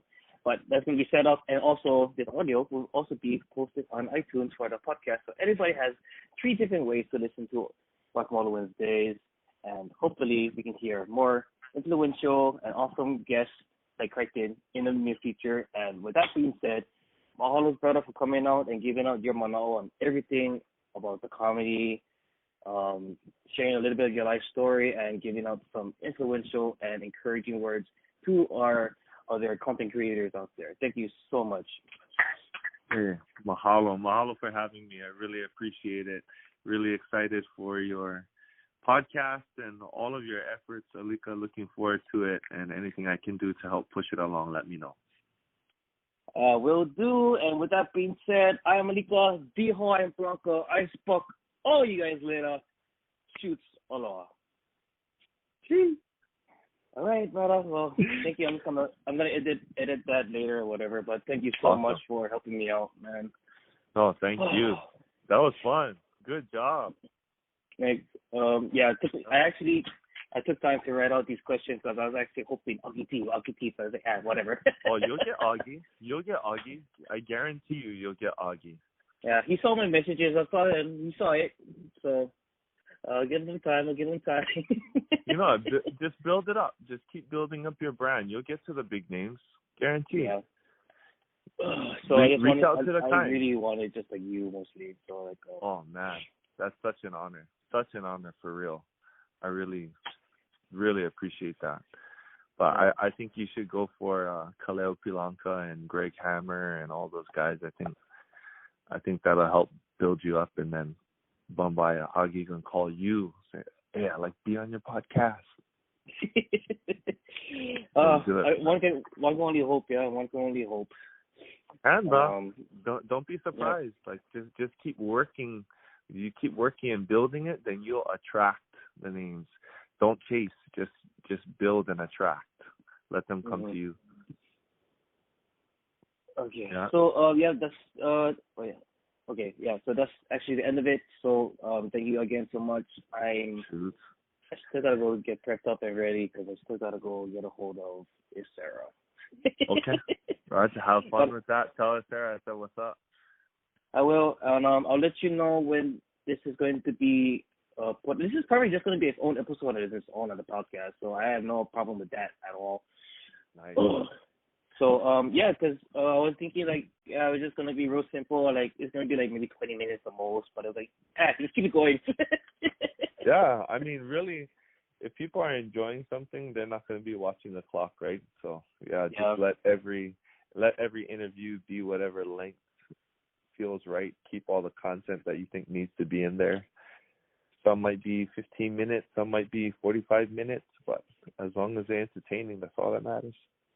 Yeah. So So thank you very much. I still gotta go eat.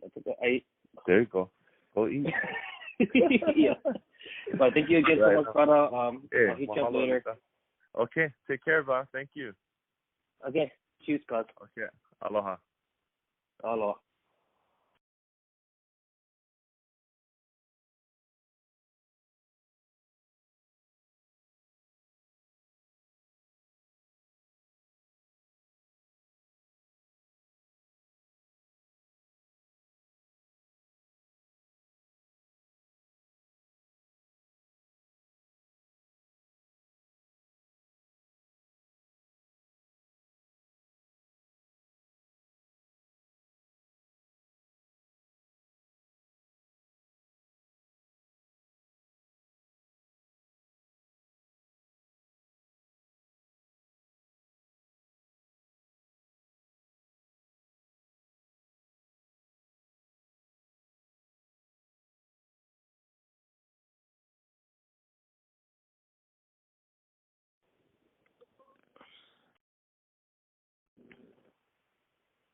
Alright, we are back. We are good to go. We are currently recording. Mr. Isera, please give me your consent in recording this phone interview to be used for content later on. I don't know why I need to do that, but look, man, you have my consent to interview me on Whack My Olos.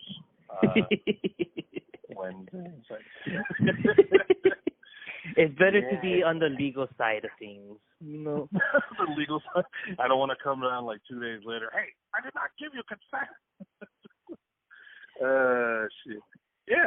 Yeah, totally. It's awesome. All right, so we're gonna get started in a little bit. So we're just gonna do like the whole intro thing, whatever. I'm gonna cut this out later, and that we're just gonna go right into it. Let me turn you up a little bit. You're kind of soft. Okay. Me. Aloha! Hello, everybody. This is Alika, the Hawaiian Blanco. Welcome to another episode of the WHACK My OLOS podcast edition. Today, I have another guest with me. He is I can consider him one of my good friends because he is one of my fellow content creators on the new Hawaii 808 page on Instagram, and he is also one of the guys I frequently love to rage on the damn video games with. Please give a warm welcome to my friend Isera, a.k.a. Mr. Coconut.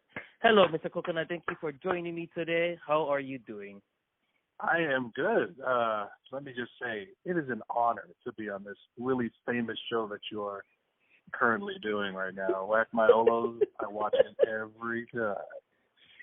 Yeah. Okay, so a lot of you guys who don't know, I don't know how you don't know. Mr. Coconut here is one. Like I said, he is a content creator, a comedian, and also fully legible actor now in Hawaii. Is that correct, sir? I'm not really funny. Actor, I only got like one gig. I'm mostly an extra. I'd say the actor thing's a part-time thing. That is still an actor. You're just you're still in the background. You're on camera. You're acting. I just landed a role that possibly had the greatest one-liner of all of history down here in Hawaii. But it's fun. All right. You know what? You got it. So the reason why that we have Mr. Coconut here on my podcast for this episode today is mostly because I wanted to talk about the evolution of comedy in Hawaii. We already had a previous interview with Crichton. He is also the overseer for the page on New Hawaii 808. He also does a lot of the behind-the-scenes kind of stuff for a lot of the content creators, that a lot of people that we know and we work with. So he was, his morning willing. He was very helpful. He was very awesome, and is giving me his thoughts and everything on some of the questions about comedy. And I have another person who knows a thing or two about some pretty funny, in his own very special way, his own style, his shtick of comedy. Sarah is, in my eyes, he's one of the funniest guys. I always repost your stuff every damn time. Thank and you, that's not by the way. I mean, that means a lot, man. Although it did catch me by surprise. It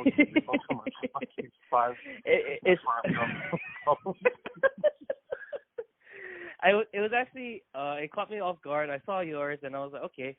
And then I saw another friend of ours, Dan the Big Man. He's one of my best friends. I saw that he reposted and added on his own kind of thing to your video. So I was like, okay, I have to do this too. So I ended up doing it too, and I was like, okay, so I want to do something that's relatable to theirs, but something, and I just ended up doing the whole birth control thing. I thought that was, I just I thought you were just funny too. It's just like somebody was, I just like, hey, here, try this 5 gum, and you're chewing on it because he's already chewing on it, right? And he's like, hey, and it looks like you're screaming that he came back from behind because he had the Viagra edition too. Well, yeah, that's the Viagra edition. Ow! So, since we're talking about comedy, want to ask, like I said, I talked to Crichton about this. He gave some really good influences, gave a little bit about his story and how he got into it. How did Isera, Mr. Coconut, get into comedy? What influenced you? Who influenced you? And, what really made you want to get into doing comedy stuff for social media? Well, I don't know. I didn't really think about it until I started doing it with Russell. Russell Sartelli. I started editing videos when I was a little kid, when we had when there was that Windows Media Movie Maker thing, and all you could do is just put videos together. I used to make little music videos, Dragon Ball Z videos, or Broly going Super Saiyan, and just fighting everybody and putting music on that, just editing it, making sure it came out right. It was all that stuff, but I didn't think to come back to making videos until I was about until like a year, like 2 years ago with with Russell, and then it kind of sparked my motivation back to start editing videos again. And turns out I was pretty good at it, so I just kept going. My one motivator for comedy was Dave Chappelle. Mm. Dave Chappelle, he does comedy, but at the same time he says some real shit. Like he says real stuff, but implements it as a joke. But at the same time, you know, while you laugh, it gets you thinking. You know, nowadays Dave Chappelle's comedy would be considered, you know, offensive. But at the same time, you know, some of the shit that he says is actually right. Like he has a point. It's real stuff that he's, you know, shedding light on. Yeah, I mean, although, you know, sometimes he does jokes against trannies, and, you know, I don't really have a problem with trannies, but, you know, it's still funny, you know, something to laugh at. I'm not like I go to the nearest tranny, you know, in town and just go like, hey, Dave Chappelle said this shit, you know. I don't know, something stupid and ridiculous, but, you know, that's who my motivator came from, and those two mindsets. I mean, that mindset of comedy and my style of editing it just came together, just clicked really well. Yeah, I know that like how other people usually find. Of course, it's natural for them to find some kind of external kind of influence. A lot of the comedy that made me want to do stuff was like, of course, Rob Revinger. And, you know, have like the other hard hitters, the legends themselves, or Hawaii comedy, like Augie T has Greg Hammer, Andy Bumatai, Frank DeLima, and then recently we just lost DeLima. Yeah. And, what? Huh? What? Wait, what?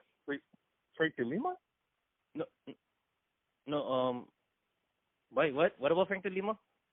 Did you just say we just lost Frank DeLima? No, I'm trying to retract. I'm trying to repeat what I said because I was like blah blah blah. So. I'm sorry, man. You had me in a heart attack. I was like, are you kidding me?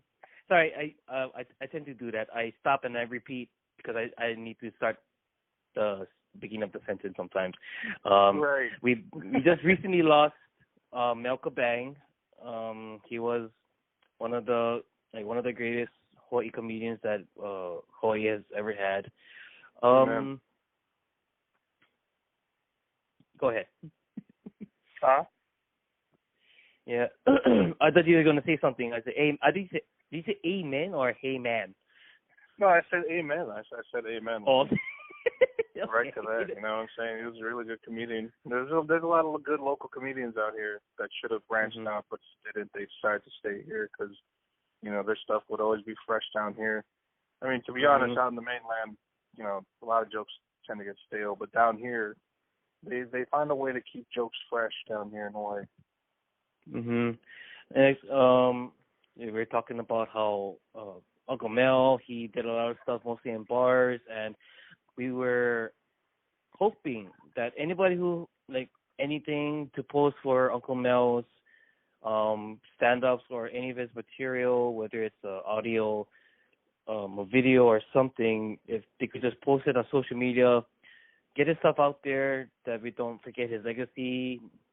And because a lot of people don't really know who he really is because of his lack of, his comedy wasn't really portrayed as much as like Frank DeLima because he came to the schools, right? Or Augie T because he did a lot of the CD stuff and the DVDs. He wasn't really out there as much as Augie T and Frank DeLima. I'd say those two are like the face of local comedy right now.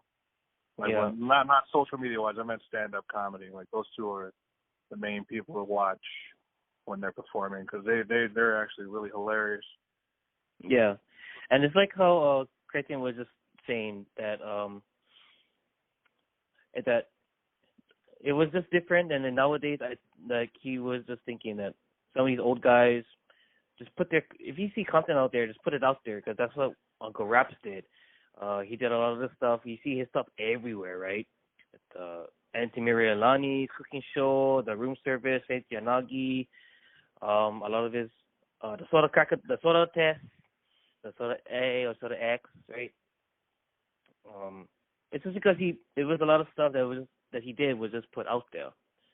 So, you know, if anybody can just put anything for Uncle Mel's, his things, his material, whatever, just put it on social media. I think that'd be awesome to see. Did you, besides any of those people that I just mentioned, is there anybody that you consider,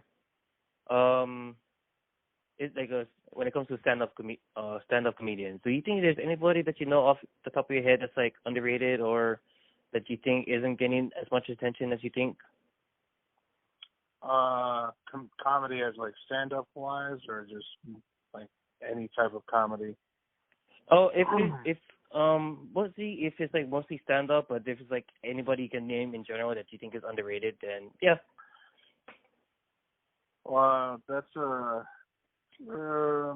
don't know. I don't really pay attention to much of the, I guess, to much stand-up comedy anymore. I mean, the last stand-up comedy I watched was Dave Chappelle.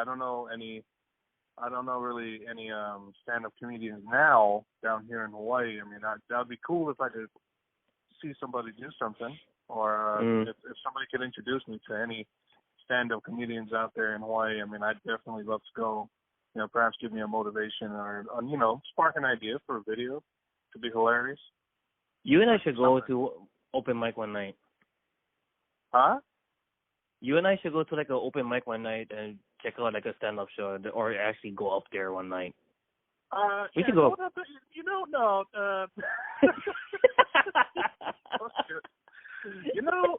Stand-up comedy is not really my thing. I don't know. It'd be so much fun. Come on. No, I'm not going up there, man. If you go up there and you try to find me in the crowd, I'm not there. I'm in the bathroom for like a good 20 minutes till you're off the stage or something. Okay, just make sure that when you stay in the bathroom for that long, that you just don't come out with another guy at the same time. Well, if it's the men's bathroom, what do you expect? Huh? Well, if you're like, hey, I just see you're in the bathroom for a long time, and how come I see you come up with another guy, huh? I'm going to climb out the window. If there's a window in that bar, I'm climbing. I'm just going to make like I was never there. He didn't pay his bill. Get it. My friend Alika, who's a stand-up comedian, he'll fucking pay for it. I'll wait in the car. Fuck you, Sarah. I'll just text you. He's waiting in the car. Don't worry, Alika. I got you. I'm a getaway car. Just run out the door. Oh, bro, dig. And just like that, we're never allowed back there again. Damn it. Oh, my God. But yeah, no, it would be really cool to see, an up and coming comedian down here in Hawaii. I'm not sure if there is. I'm sure there is, but I just don't know any at the moment. But it would be really cool to see one. Okay. Yeah, I wouldn't mind going over there to actually watch like a live show. I think they're pretty funny, even if it's like a different form of comedy. I think it's pretty fun to watch when people actually put themselves out there. So how do you feel when you watch like the old timers, the legends themselves, their comedies back in the day, or even the way that they do their stuff now? How do you compare that with some of the modern times of comedy on social media? Like, do you see like some kind of change, and how do they differ? How are they the same? Any comments on that? Comedy has changed throughout the years. I'm not even going to lie about that. Like, comedy has changed because, I hate to say it, but now is a generation of, strawberries and pansies, you know what I'm saying? So, I mean,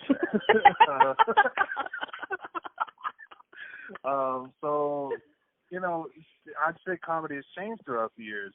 But if I pull out a tape right now, Frank DeLima, I put that in, see his old skits that he used to do back when I was a little kid. I used to watch that all the time. That was like primetime comedy right there because we didn't really have cable. When my mom would just bust out the tape of Frank DeLima and we start watching it, we'd laugh our asses off. And I was watching that for about 4 or 5 years of my life, and I still find it funny if I popped it out today. It's changed now. I haven't seen Frank DeLima in a while in comedy, but I have seen him one day just come up to my school when I was in 6th grade, and he was doing his act, and I still thought he was funny. Like, for real, I still think he's funny. I bet you today, if he came out, he'd still be funny. But I'm sure his jokes would change because, there's not much you can say today anymore that wouldn't be considered offensive. But at the same time, Hawaii, comedy-wise, Hawaii's got a funny bone, okay? It's not like other states out there in America where, you say something and everybody will boo you off the stage. Like, Hawaii's got a funny bone. Yeah. You can say something, you can say something that the locals can relate to, which would be offensive, but it would be funny as shit. Like, I gotta agree with you on that one. Yeah. That's not the one thing of being prideful from being down here, not just because of the culture, because we got a funny bone. We can handle our jokes, you know what I'm saying? We take that with a grain of salt. Everybody else, I'd say I wouldn't say everybody else, but I'd say certain states and towns out there, they can't handle that kind of comedy. They're pansies. I mean, what can I say? The pansies. Fucking strawberries, man. What do you expect? I think the emphasis on the strawberry part. Freaking strawberries, man. I mean, what can I say? I'm not gonna lie. I have to agree with you to that because a lot of it is like a lot of comedians in the mainland, like Dave Chappelle, like some of his last couple of stand-ups that are on Netflix, he said like, oh, he was very offensive, and it's like, I don't give a, Yeah, right. I don't give a fuck. Like, it's like, so it's really funny that you have people that are really saying about his stuff nowadays, but these are like, but isn't this like the same people who know how his content was before when he had his show? Isn't that the same reason why they went to go see his stand-up in the first place? You know what I mean? Yeah. Or in some form or way, you already know who he was and what his. Usually, when you watch a comedian, whether it's a stand-up or their content that they post or whatever it is, you have to have some kind of idea of what their stuff is about. And if you're gonna get offended by what they're doing, then I think it's like you're probably not a real fan. Then somebody just probably brought you because they had an extra ticket or something, Yeah, you'd have to assume that he's an extra, like he's never watched the show before or something like that, Yeah. It's it's all, everyone's got an opinion, but most of them are all the same. Hopefully, hopefully they're good ones. It's like what I was being corrected with talking about this as well, right? It's when we were talking about like the different eras of comedy that we both enjoy the old stuff, we enjoy the new stuff because we're part of the new kind of era of comedy in some sort of way, and like I think a lot of the stuff that you do is actually considered more newer, mostly because it's usually with the skits your cuts are really fast and clean. There you have the mood sets that they change really suddenly. You have the way that you do your comedy, like your shtick and everything else that you do. It's like a form of evolved old school to make it funny and relatable to modern comedy now. I figured my style was more kind of different. I try to be different because it's not bad to have everybody talking about Hawaiian, local comedy and all that stuff, and keeping it Hawaii, with the jokes and all that stuff. That's great. That's freaking hilarious. And I leave that to them because they're the professionals. As much as I'm from here, and I love this place. This place is my home forever. As much as I've been from here and I know the culture, I'm not gonna try and. I'm new to the game. You know what I'm saying? Like I'm new. So I might as well, keep what I'm doing and you know, like kind of keep the style that I've had originally and keep going with that. I don't want to change throughout the years and just make like, you know, I don't want to be that guy who had a certain style and then changed all of a sudden because he had to get with the times. You know, I'm trying to be my own person, but at the same time, you know, be, what is that? Be more helpful towards my, you know, other content creators that are out there in Hawaii. You know what I'm saying? Like they want to collab with me. That's fine. I'm definitely down with that. You know, I'm always open to opinions, but at the same time, if they need an idea, I'm not afraid to put my idea out there with them. You know, as long as we're having fun. That's pretty much it. Having fun. Yeah. It's if you can have fun, if you can't have fun doing what you like, whatever you're posting, then I don't think you should be doing it. I think you're doing the wrong thing. Yeah, I mean, it's just all about having fun and you know, enjoying the people that you're, you know, enjoying the company that you have. You know what I'm saying? Yes. That's what makes a really good video, to be honest. Yeah, I really think that if you're gonna do anything out there, it's good to, you know, you want to find your own, like your influence. Let's just say that you got me into making comedy and do funny stuff on Instagram. I'm gonna be influenced to do this content almost the same way as you. Eventually, I'm gonna be like, okay, I'm gonna find my own style. So I'm gonna change it up so people aren't saying like I'm doing exactly what this person does. He's copying so and so. You know, I don't want anybody to really say that, but because eventually you would have to grow and you're gonna want to do different stuff because maybe the things that I want to do isn't really what you do. So something has to change eventually. Right. You know? Yeah. I mean, yeah. I'm just saying, if I do grow, it's you know, I can't forget what style I had. I can't forget who I am.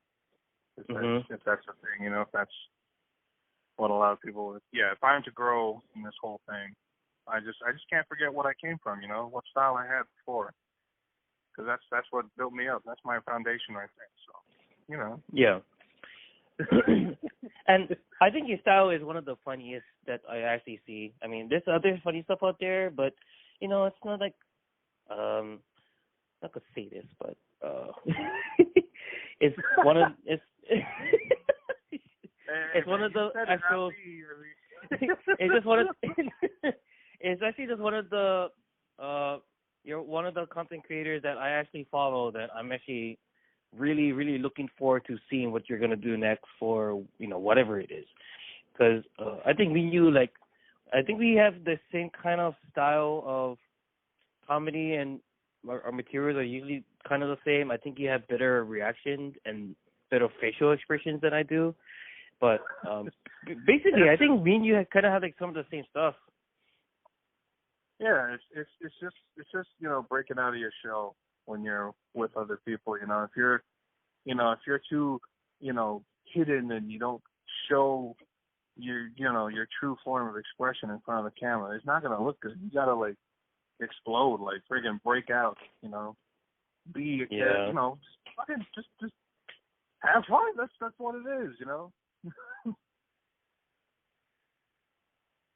It's just breaking out of the show, pretty much. Yeah. This isn't even my final form. Yeah, right? This isn't even my final form. Get ready. And I think the way that you do your voices, like you do your commentary voice or whatever, your announcer voice, I don't know, what kind of, do you put a name to that voice? What is it? From what people are telling me, it's my movie guy voice, apparently. So that's one thing that makes you unique, and that's your shtick, your own style, is your movie guy voice, because nobody else can do that we know of.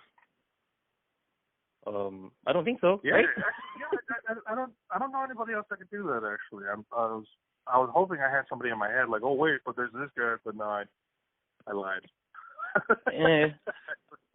I'm not gonna lie. I try. But I can't get it down. See? We I can't do both it. remember that moment.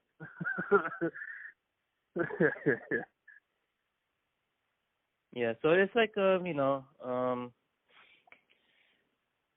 think it's just, yeah, you're like unique in that way because you stand out when you do those voices, and everybody's like, whoa.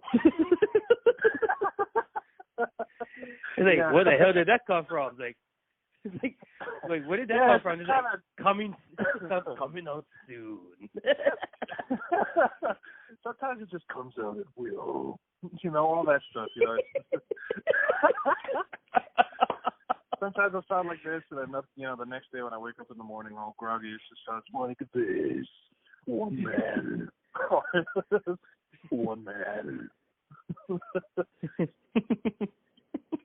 I think, just don't lose that. Oh, if you lose that voice, I'll be sad. I'm just gonna make a video of me just saying all that stuff before I die. This is a recording of the event that I lose my life. It's like, wait, who the hell is that? That's a movie. That's a theater voice guy. It's like, what's his name? I don't know. He was long and forgotten to time. Like, he's a Samoan caustic. The what?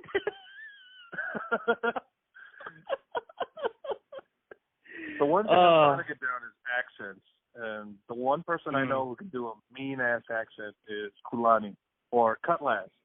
Yeah, he has a spot-on German accent. I don't even know how the hell he does that. My name is Friedrich Steiner. I don't know how. I don't know how he does it. Man, I can't do that. I can only probably do like an Australian voice here. But it's just, I don't know. I had a. Oh man, that's hilarious. I actually had a follower that asked me to do, can you do accents? So I don't know what the purpose was for. I guess to see if I could do them or not. So can you do the accents on this list? And one of them was the first one was freaking Jersey. Like, Jersey, really? Okay, it's okay, it's gonna sound mean, but it's pakta ka para I do that. Damn. I was do New York. It's I'm from New Jersey, you fucking queer. Yeah. Oh man. New York. I'm leaving. I don't even know. It's the same. It's almost the same. Look, I'm a part of the NYPD, okay? You're a knock or what? And what you doing here, eh? What are you gonna do? Nothing. Get out of here. There you go. Hey, I'm walking here. Hey, I'm walking here. Oh man, I think I would do a pretty good Irish accent or Scottish, whichever one of the two. You ever? Oh yeah. Yeah. I think I can do a pretty good one. You ever want to go up to somebody's asshole? You're thinking what did you put in your culo de la vie? And What? Ada Willa, come over here, lick my shillelagh. That's magically delicious. I don't know. This kind of sounds Irish. Irish, I don't know Irish. Yeah. What are you? Oh, bro. That's a pretty impressive Scottishman that you have there. Fucking hell! Where's the lamb sauce? Oi! Most famous Scottish person I know, Gordon Ramsay. Yeah, he's fucking Scottish. I forgot. Yeah. Come here, you donkey, come here. Yeah. Where's the lamb sauce?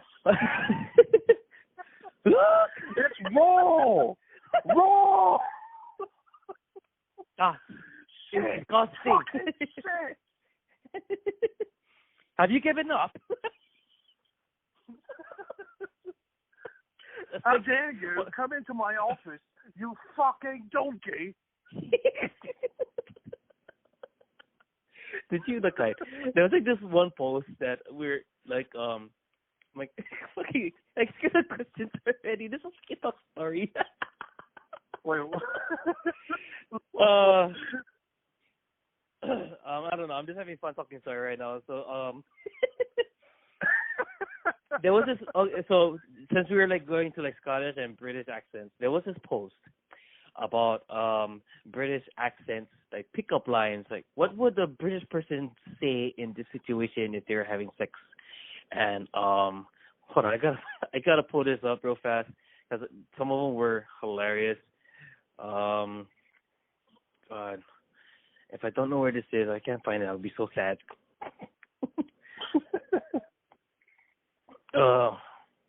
Okay, so there's like the post that's like what they say during sex.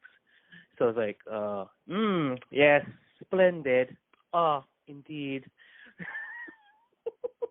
Like scrumptious. Carry on, good show. There's like actually a couple of comments that there's actually a couple that I actually said. So like, if it was like a British person having sex with an old guy, like, good form, old man. Good show, chap. Okay, I want to see if you get this one. What's the what a British person would say while she's on her period? Poppycock. What? No.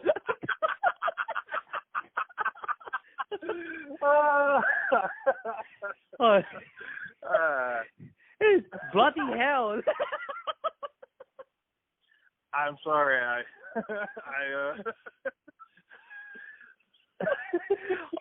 Actually, poppycock would be if it was like freaking stepdad kind of territory.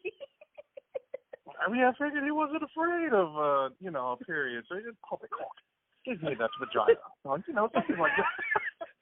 Something along those lines. Something along those lines, man.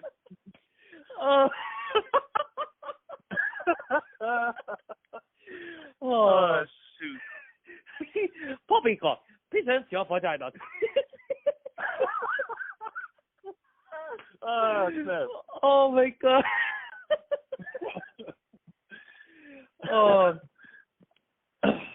Or okay, so like doing it with someone. This segment laughing at each other. Spent the time spent doing it with someone inexperienced / virgin.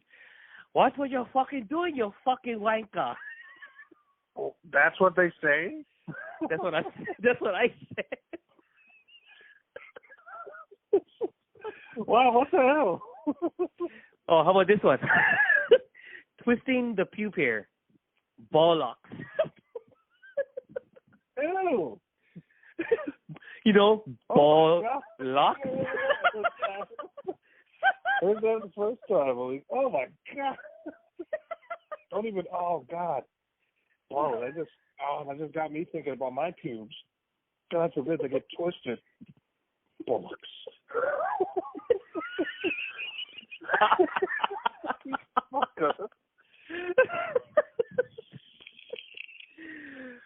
Oh boy. Oh, this is so funny. Oh God.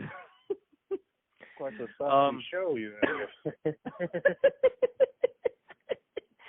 I think it's gonna be different with every guest and everybody. It's just gonna depend on what we're talking about, who we're talking about it with, all that kind of stuff. It's feeling the energy. So it's everybody, whoever's gonna be interviewed or anything for the show or for the podcast, it's just gonna be like their own unique thing. So it's all good.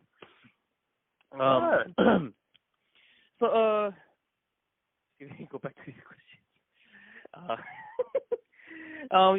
We pretty much talked about a lot of these already. A lot of them is just okay. So obviously that you and I do more of the when it comes to clean versus dirty content, you and I usually fall more towards the more adult, PG-13, dirty kind of stuff. Yeah, I figured I landed in the dirty part of comedy, seeing how I always have cocaine on my nose all the time with my character.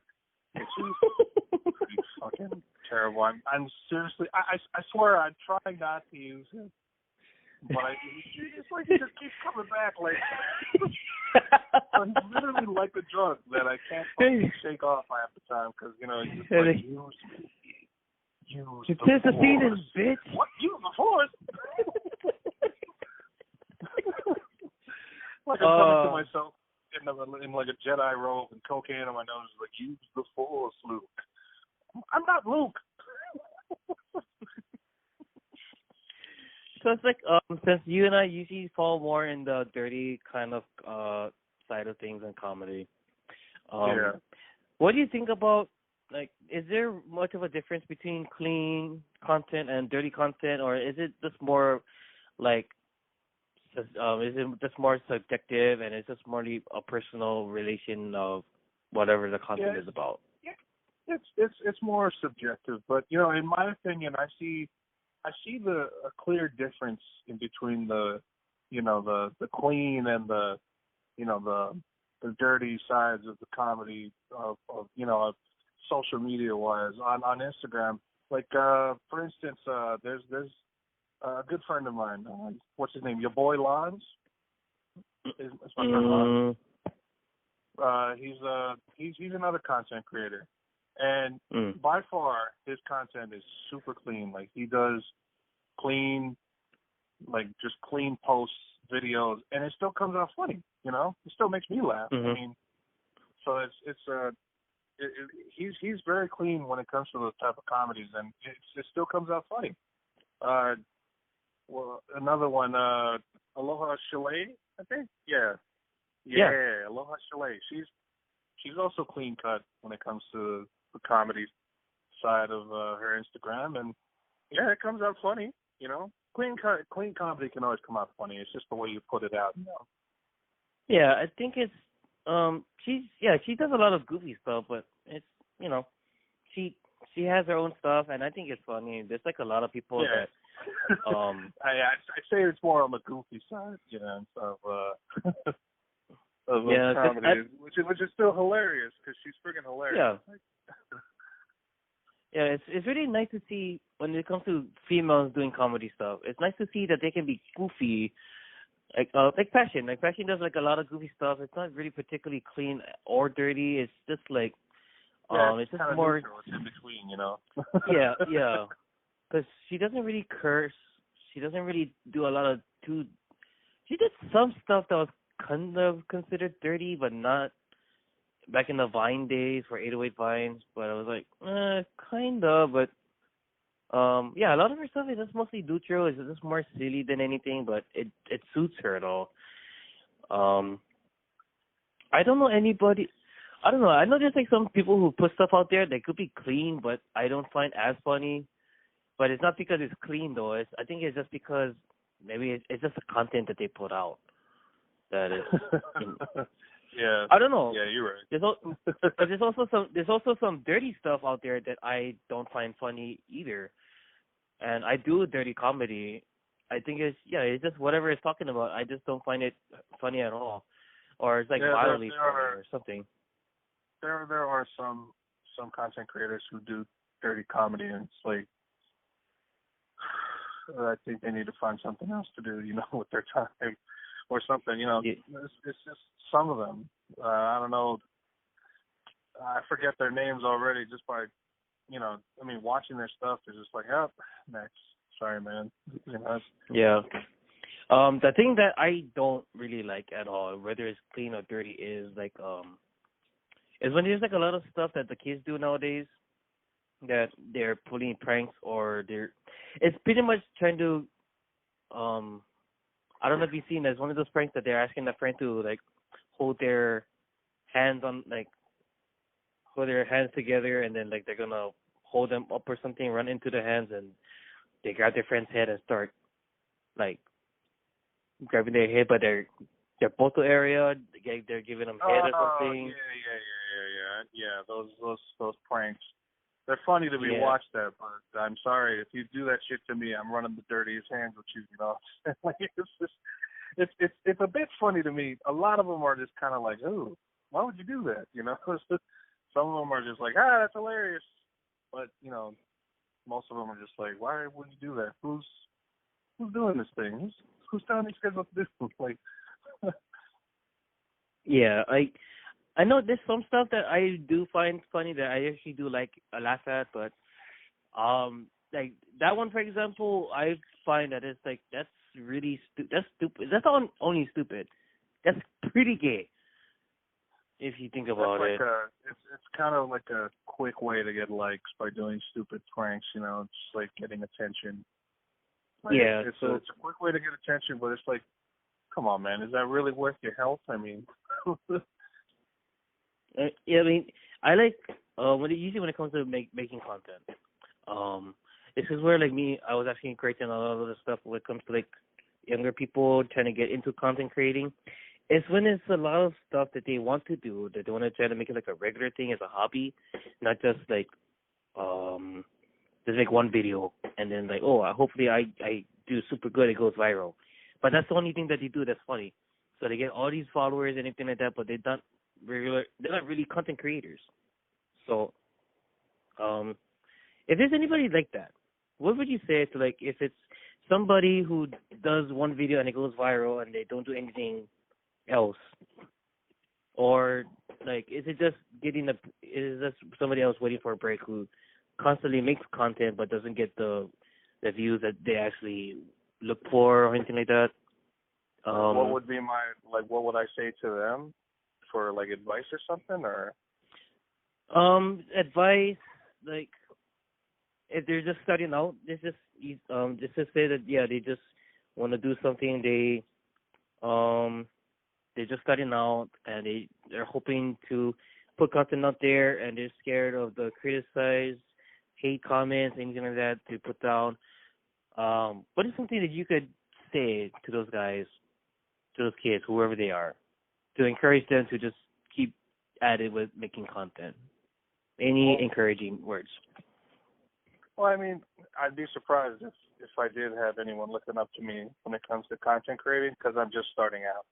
I mean, I'm just starting out and I've got all these ideas just flowing. But, I mean, if I were to say something, it would be, you know, just keep to your style, man. And, you know, whatever ideas you got, what you need to realize is a lot of my videos are based on last minute ideas. Even our fake trailers that we make, those stupid ass fake trailers that we make that people really want us to make movies out of, like a lot of these ideas were very last minute. Like, you know, boom, like last minute, hey, I got this idea, let's film it right now. And then boom, boom, boom, we get that, see how it looks on camera, and then we'll just like, I think I can handle the rest. Like, if you have an idea that just pops up in your head, and it's funny to you, it makes you laugh, and, you know, it gets you excited.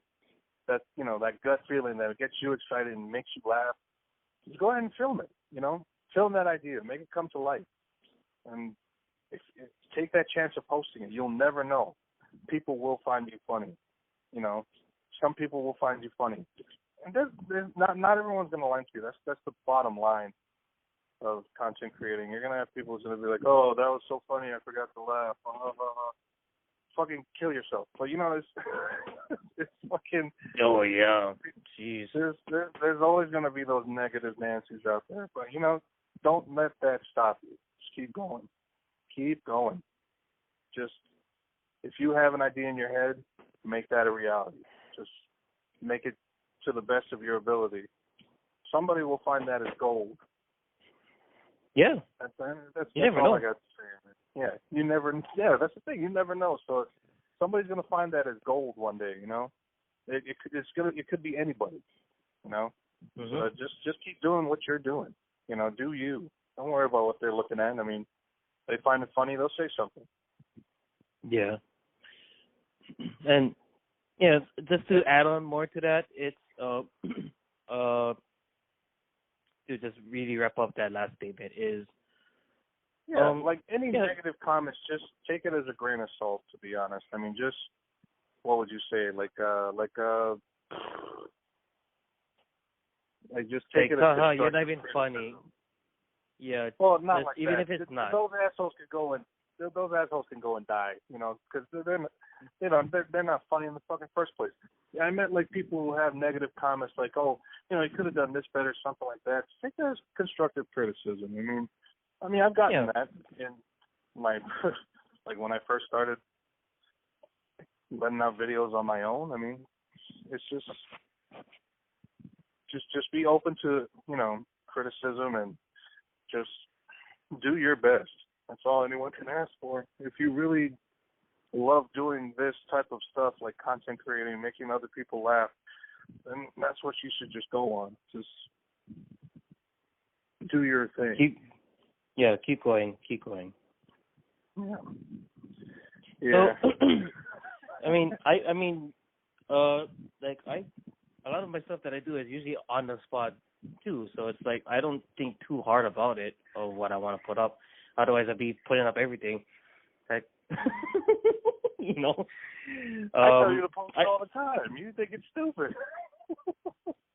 Well, when I post it up, then I'm looking back at it, like, okay, now I think it's stupid. Fucker.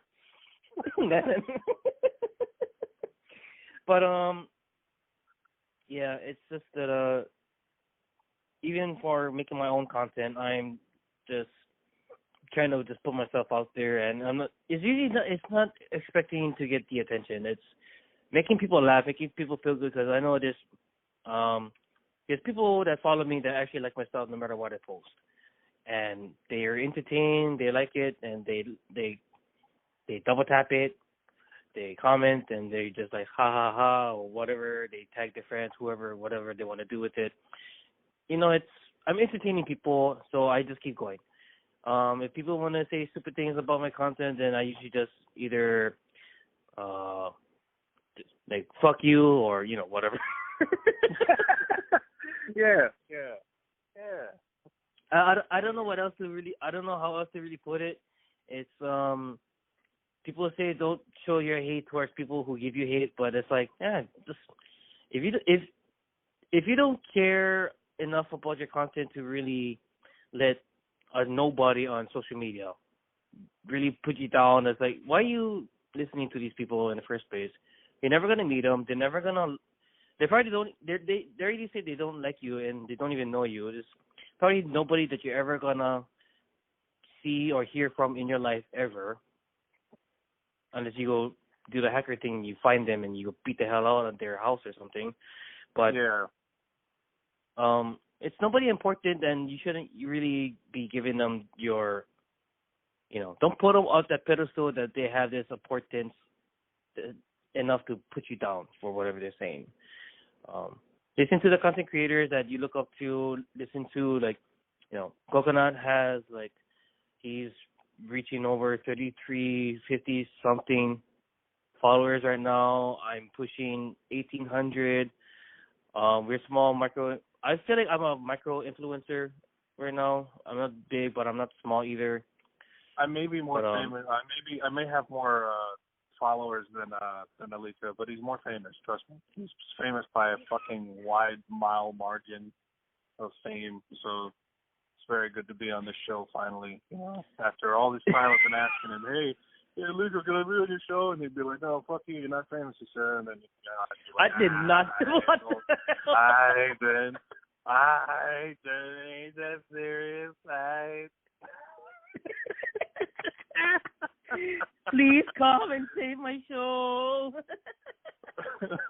No, it wasn't that. It's like, Sarah, you'd probably put my show down through the tube. You know what I'm saying? If you appeared on here because you're non-famous ass, I'd be like, well, if you need me, I'll be here in my house, chilling, fucking jerking off on the fucking. Not on Apex, by the way. I can play in damn no gear. This asshole. It's fine, Alika. I mean, you've been pretty busy, just being famous and all that stuff. I'm just, just out here just fucking off. You know what I'm saying? So I understand. I totally understand your busy lifestyle. You know what I'm saying? Yeah, you know. This guy. This guy. We only have time for video games, folks. So, Wow. anything after this show, we're probably just gonna jump on Apex Legends and just talk about this like it was a normal thing, you know. Even though I've asked him 1,000 times to be on the show, and you know he'd just be like, "Nah, sir, you're not famous enough. Fuck you, man." I'll be like, "All right, fuck me. I'm just gonna go kill myself now." Bitch. Jump off the roof of my house, land on my legs. I'm all right. I'm okay. Don't jump off your ledge. You'll break the ledge.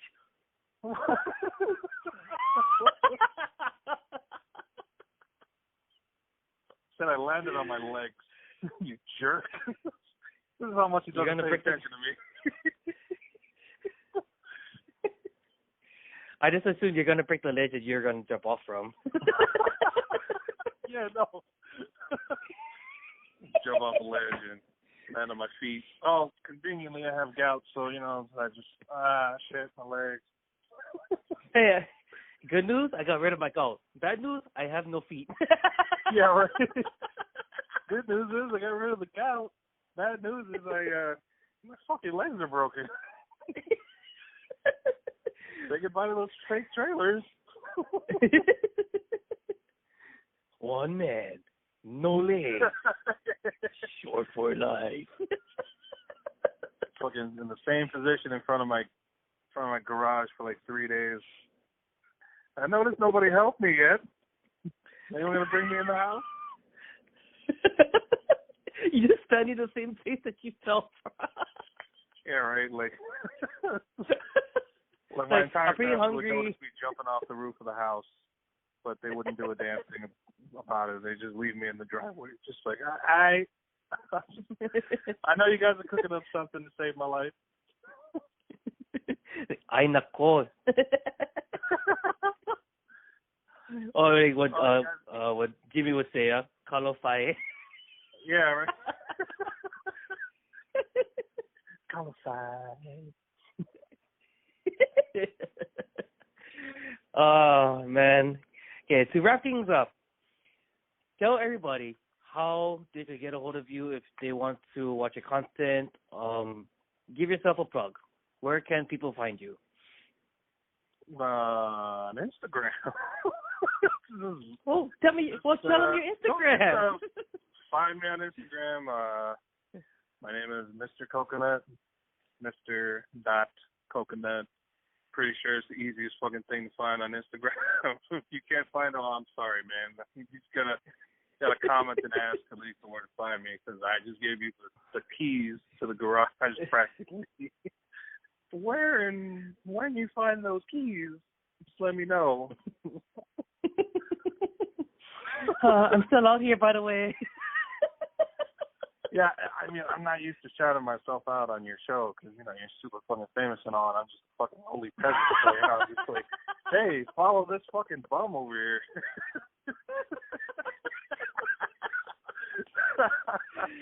Oh, okay. So you guys heard it from the man himself. Find Mr. Coconut at Mr. Coconut. That is mr.coconut on Instagram. If you guys cannot find him, DM me at Hawaiian Blanca on Instagram as well. Check out the IGTV series. I'm kidding. Fat photo.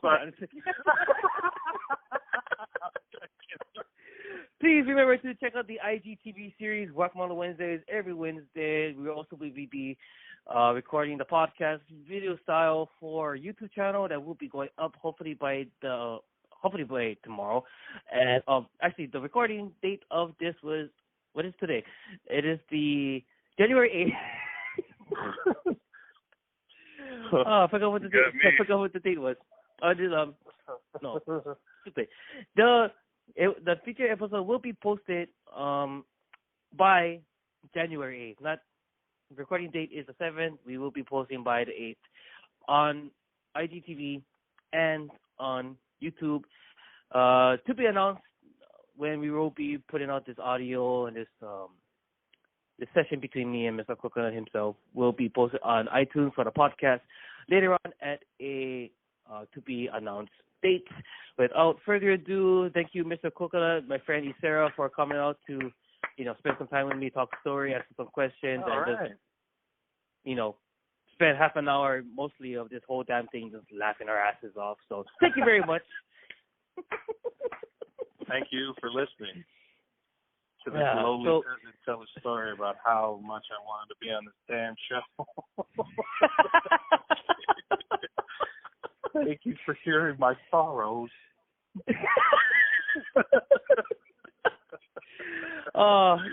You're lucky I don't have a freaking damn thing to play some freaking sad violin music for you right now. Because I'm just like, boo, fucking boo for you.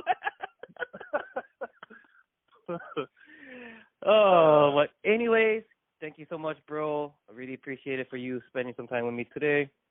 No problem, man. Thank you everybody else for tuning in for this episode. Without anything else, everything said is done at the end of this time. I'm Alika, the Hawaiian Blanco, I Spock. All of you guys later. Shoots. Aloha. All right. That was good, bro. Thank you so much. That was really good. That was fucking hilarious. That was fun. Yeah, I had a lot of fun doing that. That was really cool. Yeah, that was fun. Doing your podcast, I think a podcast would really be cool. Oh, this is just me. It's like so this is probably gonna be like your own separate episode. It's probably gonna be so hilarious just watching like it. At fucking itinerary it was so nice and organized with Crichton and everything like that. And it's like, okay, I'm gonna go. Okay, time to do Isera. Then it's like, fuck it, this fucking dog story. Yeah, right. There's you can tell the relationship between the two people. Crichton's one is gonna be like organized. He answered questions. He had good things to say. Me, I'm just fucking telling stupid ass jokes. Yeah, hiya! Hiya! Oh man. Are you gonna be online, or are you online now? I was watching The Witcher while I was like folding laundry and waiting for Crichton to get ready. And I haven't actually freaking done anything since because after I talked to him, I went to go call you. I'm still waiting on my friend Greg. I still never talk about. I still never do my segment yet, so I'll probably just do it after he comes and we can record our podcast for the first actual episode of the podcast. You and Crichton's thing is probably going to be their own separate episodes, and they're probably going to be like the second and third or something like that. So it's good that we're mass recording anyway. That's what we wanted to do, or that's what I wanted to do today. So it's all good. Right. Oh no, I don't have any. Do I have any juice left? Ooh, I have enough for like one last freaking tank fill. Shit. Actually, I was working on my project right before you called. It was this little superhero group project that I had going on, and we've already filmed like fucking 3 episodes already. Oh, like made up kind superheroes? Kinda. They're practically 5 versions of actual superheroes. Oh. Ooh. Yeah, I mean, if you need something to do in person, just let me know. I don't know I don't know who I could be. Could be a bad guy.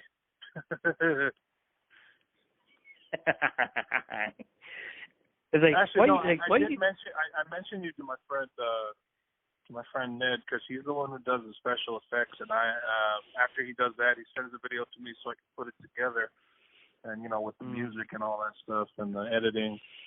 So he's I mentioned you to him, but I didn't know your schedule because I always thought you'd be like busy or something. I was like, yeah.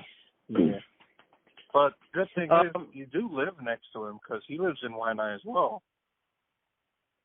Oh, no way. Cool. Yeah, just let me know. If I could be a bad guy, I could be like Pilau Hands or something, like Dirty Hands. And you'd be like, why is he always rubbing his hands? Like, he's like, his name is Pilau Hands. Like, why? It's like, because he's always putting hand sanitizer in his hands because it's always dirty. That's why he's doing that whole villain rubbing thing. Or Or actually, we actually thought of something like perhaps you could be Ned's. Well, Ned plays as a combination of Batman and the Winter Soldier combined together. And he's that's Winter Bat. So yeah, Winter Batman pretty much. So he has like a on his right arm he has like a you ever watched the show Big O? Yeah. Where he punched somebody and then like they do that piston thing that makes the punch more fucking impacting. Yeah. Yeah. So his character has implanted metal arm in his right arm.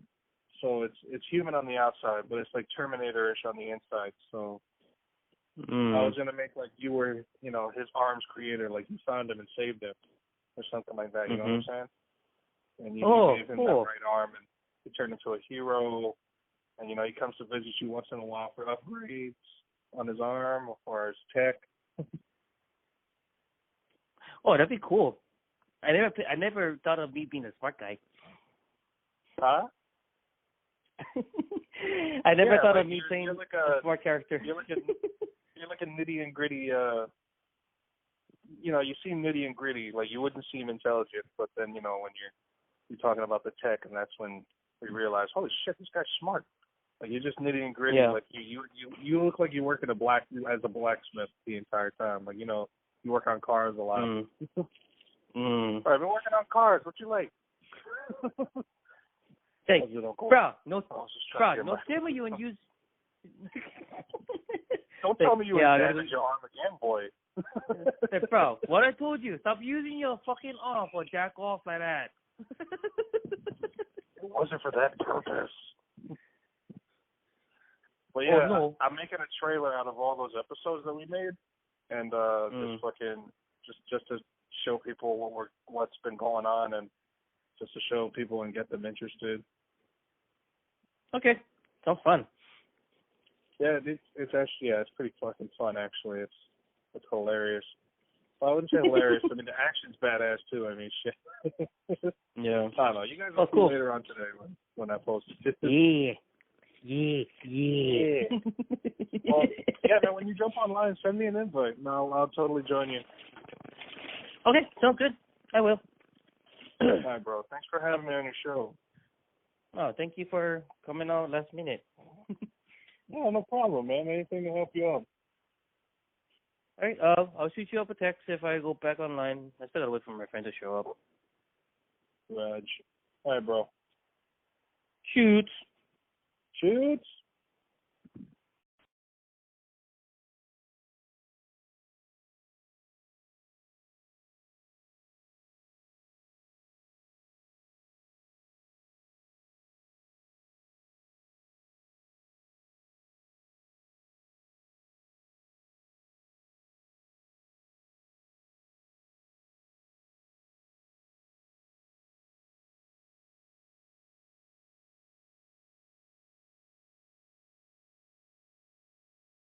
He got into comedy because he actually saw his uncle perform as an MC a lot of parties, and that's how he got into the whole DJ thing, because he does a lot of silent discos.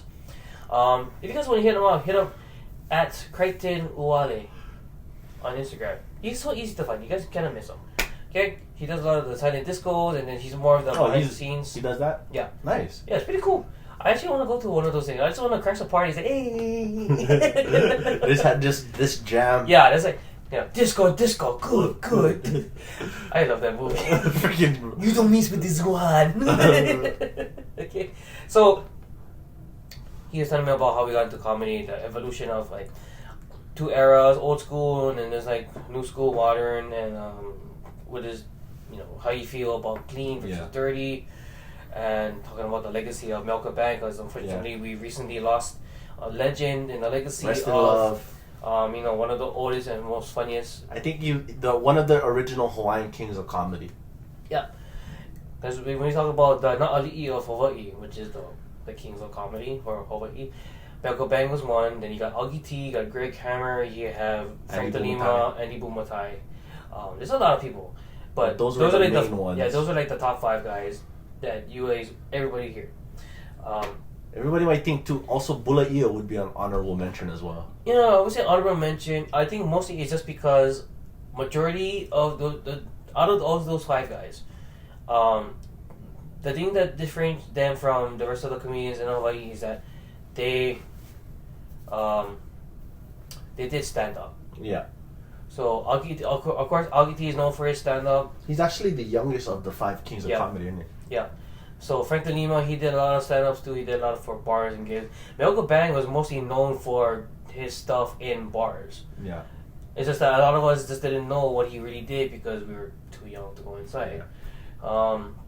Basically, back then, comedy clubs, and still, comedy clubs to this day are still 21 and over. Yeah. So I was actually talking to Mr. Coconut about it. Like, hey, we should go to a comedy show. Yeah, we should go to like an open mic night to see like a freaking stand-up once in a while. We should. It'd be a lot of fun. And we were talking about like how Melka Bang, out of like all 5 of them, is like his content is not really well known unless it was posted, right? Yeah.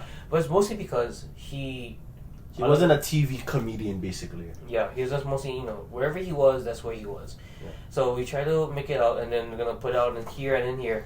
If anybody on Melka Bang's ohana, his loved ones, his family, friends, anybody that has any content or anything to do with Melka Bang, of his, his material or his stand-up, his comedy, anything at all, please post it someplace. Please let me know. Anybody, please let Greg know. Hawaii wants to see more Melka Bang. Yeah, so that way we can pay homage to the king of comedy. We want to make sure that Melka Bang does not lose his legacy, like how Uncle Rap Rappinger. Papa Raps. Yeah. You got Uncle Raps. He had Raps of Lucky. He had Auntie Maria Lani's cooking show. He had. That actually got me into cooking. Yeah. Even though that wasn't my era, that actually got me one of the shows that got me into cooking. So Uncle Raps did a lot of the stuff that was posted. That was like social media. I guess it wasn't social media at the time. It was just recorded. It was recorded, the first recorded media. Yeah. And then followed by Frank De Lima after that. Frank De Lima, he did a lot of CDs as well as Augie T did. And then he did a lot of, Uncle Rap did a lot of CDs as well. But back then was VHS and Beta. VHS, you had tape cassettes. I think you had Beta. A 6-track, 5-track? What? Yeah, 6 tracks. 6 tracks. 6 tracks, and then the beta recorders. Yeah. So I love these guys. I just feel like Melka Bang just needs more of his stuff put out there. I mean, of course, that's if his family wants to. Because oftentimes, like especially with comedy, as well as how close knit the. And here's the thing: what I notice a lot about the entertainment communities here in Hawaii, we're a lot more close knit than Hollywood wants us to be. It's not a political thing. It's literally who has the best talent, who can we build up, and who can be the most promotable. Whereas in Hollywood, mainland U.S. entertainment, it's like, okay, who is the best person to push the most clout, kind of deal. That's why you have shows like American Idol. And in fact, American Idol was the first Hollywood TV show to actually come to Hawaii. But you didn't really see a lot of... Didn't The Bachelor or something come here before? Huh? The Bachelor? Only as a short stint, meaning it's basically like one of the rewards from the stuff. But I could have sworn there was something like that came here before American Idol. There was... freaking Baywatch. Baywatch was Cali. But they did something down here They too. did a collab with the old Hawaii Five-0 and the old Magnum PI, Tom Selleck. Yeah, so but we're talking like traditional clout chasing media to this day. Oh, okay. Because back then in like I would say the 60s to 90s was kind of like the golden era of not only comics rising, where you have the Black Kings of Comedy as well as here in Hawaii the Hawaiian Kings of Comedy. I don't like those guys. Cedric Entertainer, Steve Green. Not really. I don't know why. Steve Harvey. Steve Harvey his stand-up was... No, his stand-up wasn't, let's put it that way, it wasn't my jam, but the new Steve Harvey stuff, that gets me. His family-friendly approach now is hilarious. Yeah. Now, even Bernie Mac before was like, before Bernie Mac was like, okay, he's okay. You damn kid. Yeah. when he first started, he was hilarious though. Yeah. Freaking Martin Lawrence when he first started. Yeah. At the Apollo. I didn't see the Martin Lawrence at the Apollo. Martin Lawrence is fucking hilarious, dude. I can't remember everything that D.L. Hewley. Yeah, he was. A lot of these guys that started off. Funny. Yeah, they were funny. I think Bernie Mac really stayed consistent though. But oh yeah.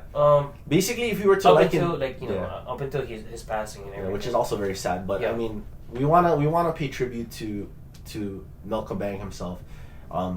Through this podcast, and say for example, guys who are listening, if you have family that went to any of his shows or who did skits with him, and back then, actually with him and Frank DeLima, that's when sketch comedy actually took shape here. Rap Revenger kind of he's like the goat of all Hawaii comedy. Oh, that's true. And they actually evolved it into their own style of sketch comedy, which I think for Hawaii comics alone, or any comics of Polynesian descent, or comics from the state of Hawaii in general. I think a lot of it has to do with that the 5 of those guys, they all started their own trend. Yeah. So you have like Milka Bang, he was like probably like the most making dirtiest swimmer out of the 5 of them. Pretty much.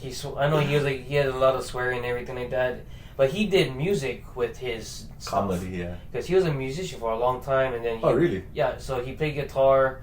And then, so he did a music thing, he got into comedy, so he would mix the two, and he interacted with the guests a lot. Frank DeLima was more of the impressionist. Because he did the Filipino, the Japanese, the Portuguese. So he did a lot of the impressions. Augiti was just more like the... observational. Yeah, so he would make fun of everybody, what he would see, what is common and everything like that.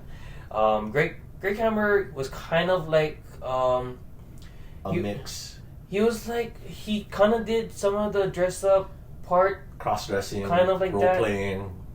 I say kind of because Andy Bumatai also had that thing going for him too.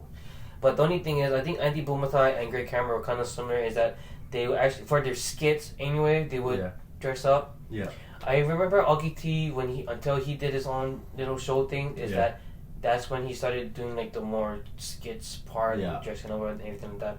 But as part of his stand-up though, he was more of the observation kind of comedian, and he was, oh my god, bro. That's basically all comedy is the I need storage. No. Hey, delete your port. Port is free. Stop downloading it. I gotta delete the first podcast. Like Bane. Anyway, said if Augie T passed away, I'm gonna cry. Oh, bro. If Augie T passed, like, let's put it this way: if any of the kings of comedy pass away anymore, anyway, I mean, Hawaii's gonna be a darker place than it already is. Yeah, I mean, we'll lose legends, but it just means that the new generation of comedians will have to step up. But I mean, of the comics are pretty funny. Like, but the only thing is, a lot of the people you see on IG don't do stand up. That's the only problem. That's true. They do okay. The difference between you MC and you do, you host parties, compared to that's not stand up. Okay. Yeah. You're performing and you're hosting a party, but you're not supposed to be intentionally entertaining as a stand-up comedian. You're just trying to you're entertaining the party in some way, but it's not supposed to be focused on you. It's supposed to be you're on the hosting party. To the the masses, the party. Yeah, that's right. So you're supposed to enlighten the main purpose of the party. If you scroll up, I had a question. Oh, you did? Hold on. Put them in the box, people. Yeah, there's a freaking question. You know the freaking box that you play in Mario? You go boing boing, hit that freaking box. You press it and then you type your damn questions inside. I freaking brought that up earlier. You made me take the damn glasses. I never take my glasses for freaking videos. You made me take it off.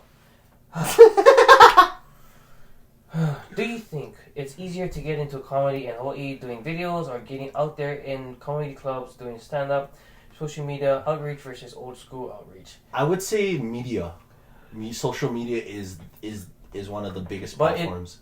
It depends on what you're putting out there, though. Yeah. You can put anything you want on social media. You can promote anything you want. If you're not promoting it correctly, it doesn't matter what you're putting up there. I said like if you do a mix of both. If you're gonna go to a comedy show, do an open mic thing, then that's cool. But only those people in that club are gonna know that you went there, that you do there, you go there as a regular, whatever. If you go to that club, you do stand up. Let's just say you do it a couple weeks in a row. If you put that on social media, you get a nice reaction from the crowd. Your material is solid, it's tight. You get good reactions every time. Let's just say you go like 3 weeks in a row. Factory. Yeah. If you go like a couple times have a Laugh Factory here? It's some, I don't know what it's called, but it's something else. I don't want to call it Fresh Cafe because that's for poetry. It's like Thursday, Fresh Friday, first Thursday. No, it's like Fresh Fridays or something. I can't remember. But if you're gonna do the whole stand-up thing, you guys want to get more recognition for comedy, to get into comedy, to make the content. Holy Dynamite? Yeah. Yeah, probably. Yeah, he's like one of the. His stuff is more dirty than anything. It is dirty. He did his stand-up. He had to do a stand-up in Croc Center. Yeah. He had to do it clean. Oh, it was so brutal. Cringe. I was there. It was funny, but nobody else was laughing. You were the only it's one. the crowd. That's why. I tell you, if you guys gonna do stand-up comedy, don't do it if you're not used to doing clean for a crowd that is used to hearing clean stuff. You guys do it at Croc Center. Don't do stand-up comedy at Croc Center. That's purely Catholic, by the way. If you guys can't do your comedy stuff clean for a clean crowd, you can an audience that's virgin, basically. You can do a clean routine. You can do clean content, but it can still be funny.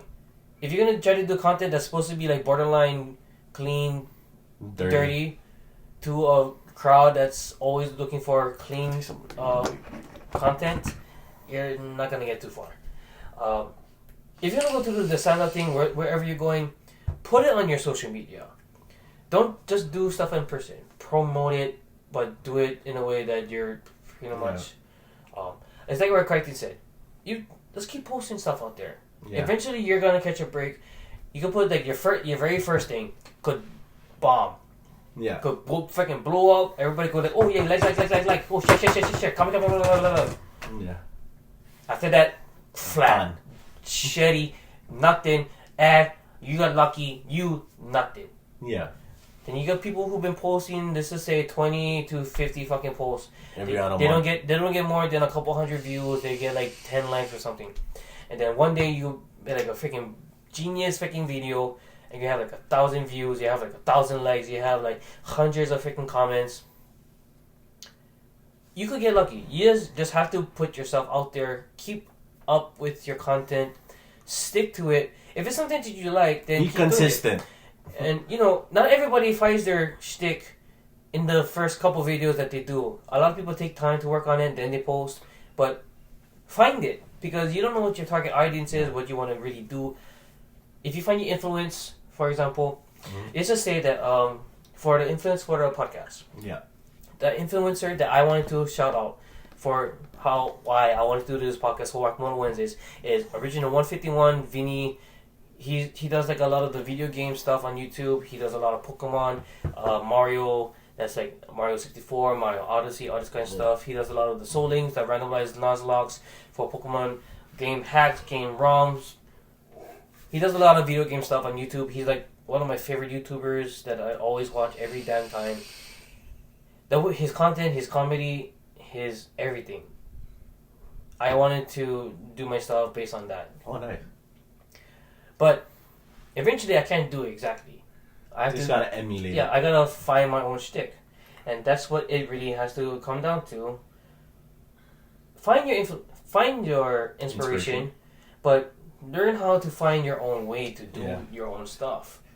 Because a lot of people get shaped on how to do these things, and we got Mr. Coconut up in the chat. Hey, woo-hoo. What's up, Mr. Coconut? I don't have. I gotta bring my DJ kit next time. Yeah, I don't have. I have to get the sample. I have to download that sample. I don't have the horn.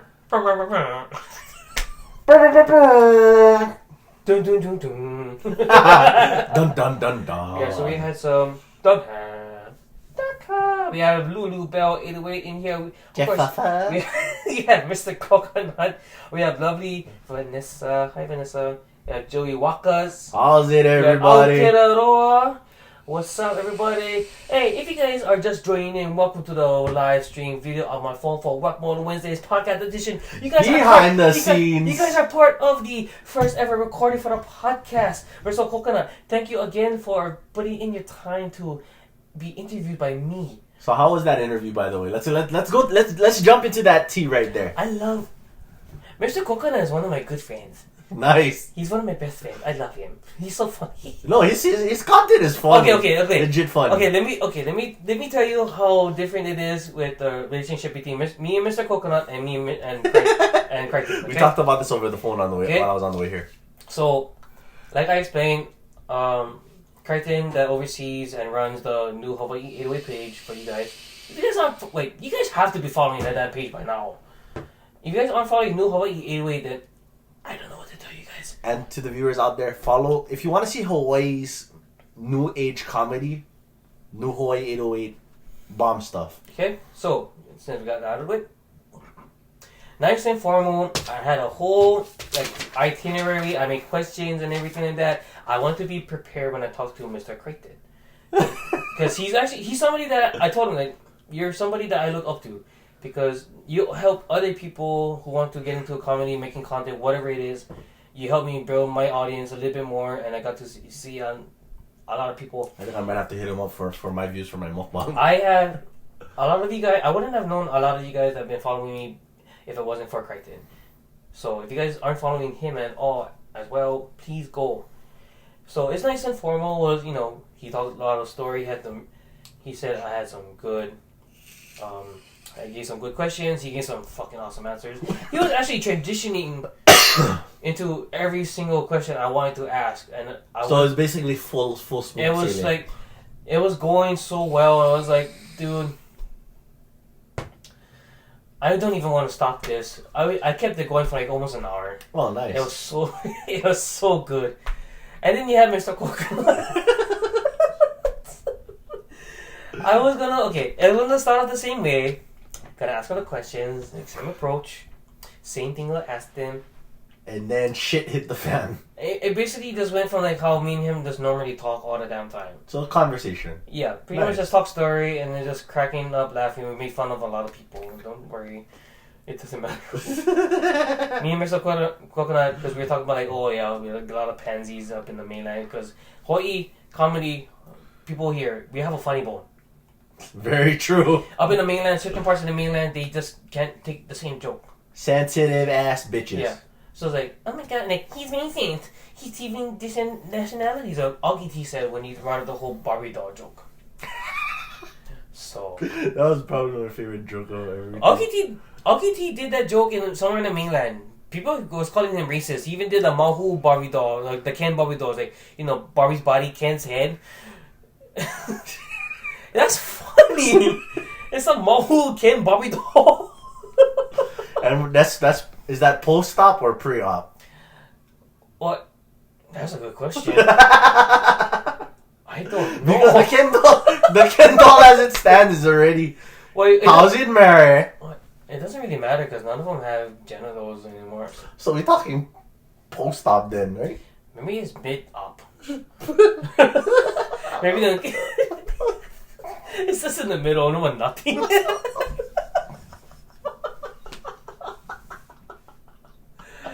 But he couldn't tell that joke. Everybody else was laughing on the fucking Holly guys. Like, he's racist. He's homophobic. And then, shut up, bro. Oh my God. If we look at world's history, if we want to talk about seriousness for those butthurt crackers, not you awesome people who are malleable mentally. I mean, you guys can roll with the punches, white people. We talking about those butthurt, butt sensitive, haven't been butt fucked in their life kind of white people. The reason why I find it funny and we locals find it funny is historic. Uh-oh. Roast me, you fuckers. Roast me. No, wait. Okay, first Mr. Coconut said I have a new trailer dropping tonight. So check out Mr. Coconut on his page. He does a lot of fake movie trailers. By the way, Mr. Coconut, your stuff is hilarious, by the way. Okay, wait. I have to take this off because this thing is like making me squint. Why are you wearing it? Hello, this is my signature look! I know it's your signature look, but bruh, you will end up having glasses thicker than mine when you get older. There's some place around here. Well, first, Bane anyway said, I tried making a Samoan joke while in Arizona. I got told I was racist. 2 Samoans was cracking up laughing. Like, it's kind of funny because, like, wait, aren't you part Samoan too? Or are you just like Hawaiian mix? Because, like, if you're Samoan, you should be able to tell a Samoan joke. Yeah. Like, oh, you're racist. Like, say ufa. Get fake. Oh, fuck you. Slap your face. Shut the fuck up. You know what's get salsa very quick, bro. You know what's funny is like, people, they talk about racism in Arizona all the time. All the times I've been there, I never got anything. I wish though.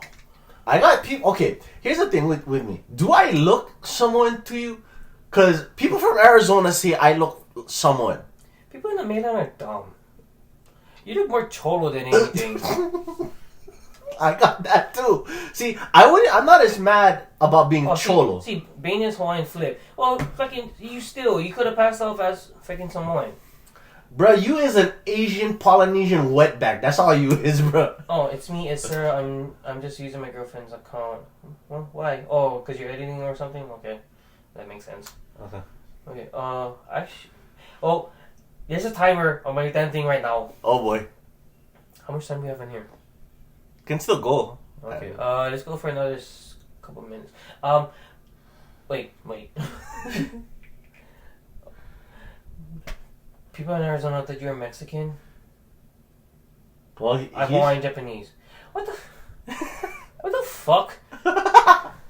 You don't even look Japanese. Really?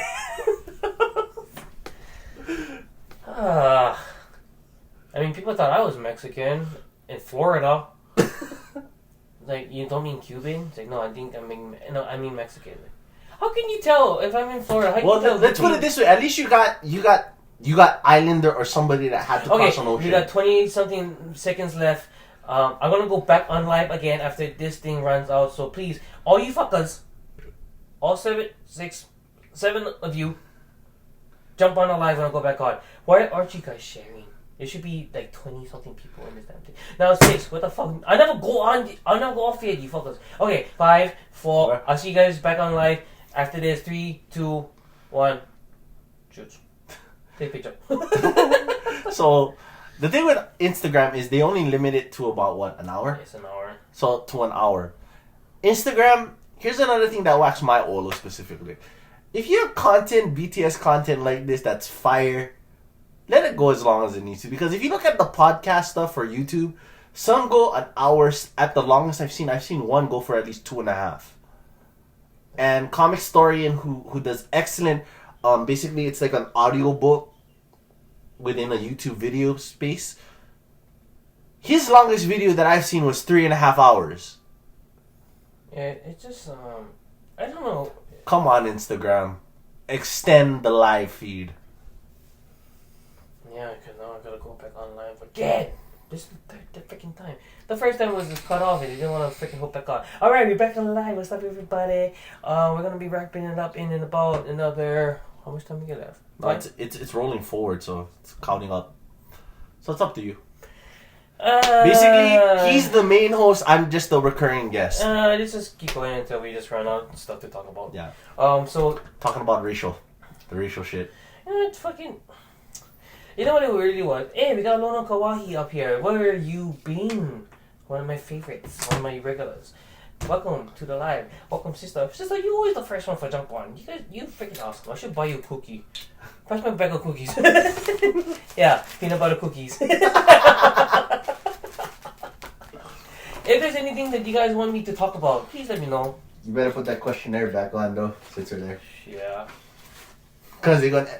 But I don't think you should put the questionnaire on.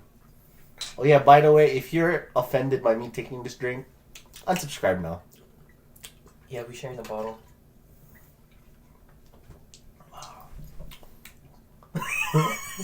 It was Indirect kiss. You fucking. So yeah, going back to like the race card and all of that. I mean, I've been called everything under the sun. I've even been called Russian, Bulgarian, freaking Italian. I got you, Lono. I got you. What do you think about Iran and World War III? That's somewhat. Well, I understand it. I understand why Trump did what he did because again, he is the president. What's up, the big guy 808? Thanks for joining. Hey, how's it? What's up? What is it? It's just Tony. What's up? Welcome to the street. Yeah, so I understand what he did and why he did it because one, he is the president, and essentially because our military serves him at his pleasure, he is the commander in chief. So he has to do stuff that essentially protects our interest abroad. However, he could have done it a hell of a lot more cleaner than the way that he did it with just a simple drone strike that killed him. Yet at the same time, too, I mean, it's one of those things as well where it's like, okay, we need to prove a point right then and there to the people in the Middle East, our Middle East. Middle East. I have a lisp. But to the people within the Middle East saying that, hey, America truly isn't a country to be fucked with. We will defend our allies. We will defend the people, the civilians, innocent civilians there, whether they're Christians or Muslim. We have no differentiation on that. And you don't fuck with these kind of people. And that's what Trump is basically saying. But how he did it is a whole nother fucking story. Can you just freaking just leave everybody alone? Can everybody just leave everybody the fuck alone? But you know the reason why we're still in the fucking region, right?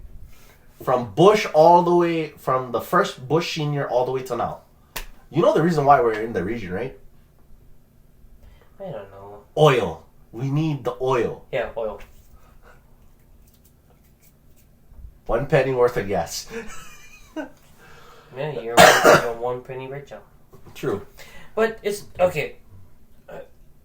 I don't care about World War III. I know it's going to affect us, but I was like, did all the people who won for the vulture who are actually praising Trump for doing that, let them go fight. Yeah. But they're not, because they're a bunch of fucking Pussies. Yeah. You see, if you guys want the kind. You guys love your guns so much or whatever. I'm not against guns. I don't care if you have guns or not, but you guys wanna, like, hey, nobody gonna take my guns. Like, we don't wanna take your fucking guns away. We just want you to keep your guns to yourself and only use it. Sorry, I took most of the No, the thing is so dirty. So sticky, you know what I'm saying? Whatever. Yeah, but I mean, also too, like, especially with like the memes going around and all of that. I mean, it's good to have levity, and for those of you who don't know what the term levity means, it means to make light of a situation that is horrible. And point blank, what Iran is going through, even though they are technically our enemies in the region, what they're going through is horrible. To Soleimani's family, I pray for the soul of your deceased relative, and I pray that you guys find healing in this. But going to the point of making memes and saying, like, people jumping and saying, oh, how are we going to roll up on World War III? I mean, don't make jokes like that. Like, it's okay to joke about a situation. I'm not impeding on your First Amendment right to express yourself. The only negative thing that I would have to say is putting memes like that on the forefront, because that is a slap in the face to our men and women. And believe it or not, I think it was a couple of days ago, a small battalion just got deployed from Fort Bragg. And to the families, hopefully, who are watching this, my heart is with you guys, and I hope that your family who is deployed, serving our nation, wearing the uniform to defend our freedoms, for me and Brad Alika to do this podcast, come home safely and in one piece. Hey, if you serve, then, you know, yeah, that's good on you. I don't hate anybody who serves, but don't come up to me and expect me to respect you just because you serve. Yeah. I have family members that I don't even respect them because they serve. I respect them because I respect them in different ways. They're family. Yeah, family, friends. I'm not gonna respect you just because you're a soldier, you're in the army, or Navy, whatever. Whatever the fuck it is. That was your choice to do it. You do that fucking time, right? Yeah. It's good for you. Yeah, okay. Yeah, you serve to protect my freedom, but like, you gotta think about it too. Okay, thank you. Yeah, but you also gotta think about it too. I only have citizen citizen rights just because I'm a U.S. citizen. I'm not an American. Yeah. So a lot of people, like I think a lot of my Hawaiian people will actually still agree with this. Yeah. If some of you guys don't, then too bad, so sad. But the difference between a U.S. citizen and an American is geographically. Yeah. Just Whether the you were born. Yeah, because people in Puerto Rico are technically U.S. citizens. They're part of the territory, but they're not part of the United States. They're not part of America. Filipinos also could be considered American citizens as well, technically, if they maintain the status of U.S. territory. Yeah, but they don't though. The United States gave it up. Yeah, they don't, because you still need a green card. No, but technically, the United States gave up the rights back to the Philippines after, I think, World War II or something like that. No, but you still, if you're coming straight from there, you cannot stay in the U.S. for a certain amount of time. Depending on your visa. Yeah, you still need a green card. One of the other things that a lot of people like to argue with me, hey Shireen, wow, freaking I never see you jump in my life for a long time. Thank you, I miss you. But he's a thirsty boy. Shut the fuck up. Go suck your bill. Right in your poto. If you talk to Hawaiians about, Hawaiians, if you serve in the U.S. Army, whatever, then good for you. Okay? Thank you for your service. I'm not gonna diss you guys for doing that. But I'm gonna like you whether you are serving or not. If you're gonna flaunt that I'm a soldier, whatever it is. Okay, that makes me already not like you because you're expecting me to respect you because that's what you do. You gotta really think. I support Hawaii first. I was born Hawaiian. I was made into a U.S. citizen after I was already born. I was already determined as Hawaiian before I even came out of my mom's womb. I defend Hawaii. I am for Kukia Imana. I'm against the practices of the military, but not the military themselves.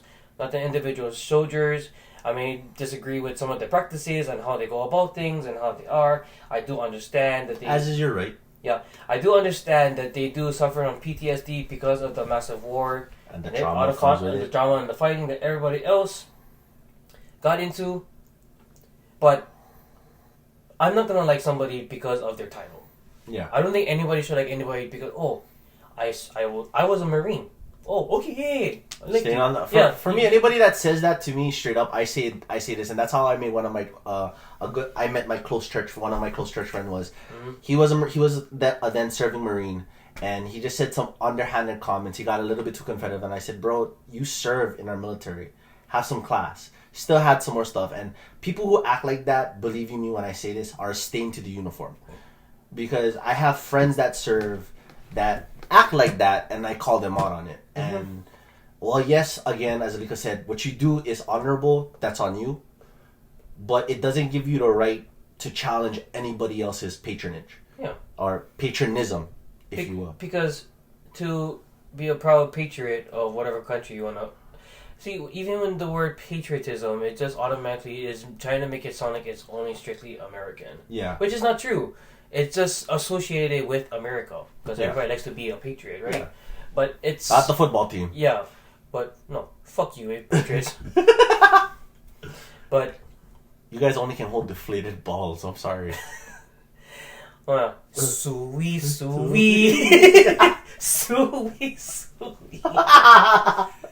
Sui, la penti, ekalofai. That was from my boy Jimmy. But anyway, if you're gonna be a proud patriot, do it for the country, not for the person that's running it. Yeah. Do stuff for your land. Do stuff for your people. Not for if you're gonna. It's okay to do it for an individual, but you're not supposed to specifically about for that one person. Yeah. A patriot is supposed to be the love for your land. Yeah. For your country. So, Lono, thank you for bringing up the topic. We got kind of serious on that one. Yeah. Okay, so because it is a serious topic. Okay, so the last thing we're gonna be talking about is let's go. Do you have like go look up? This one doesn't kind of connect to the internet. Damn it! Go look up would you rather question generator. I know there's one over there. Hi, Jalapeno. What's up, Daisy? What's up, TT, Balai? What's up? Yeah, so would you rather questions? Yeah, to see if it's a dick generator or something. Okay, so Again, this one is out of the UK. Okay. So it says, would you rather, and then it's basically a dark question. Would you rather be tickled or tickle someone else? I rather tickle someone else. What the fuck is? I thought you said dark. Why is it? I don't know.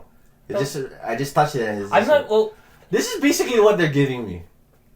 Would you rather have a cat or what was it? Would you rather have a talking cat or have a talking dog?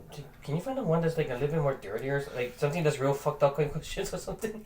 That's like stuff you ask like your sober friends when you're playing like Never Have I Ever. Daniel, you freaking virgin, and getting into trouble. Not actual virgin. I mean, not that I know. Probably is. Whatever. Nah, he not. Daniel got some punane. Perverted. Would you? No lie. What am I lying about?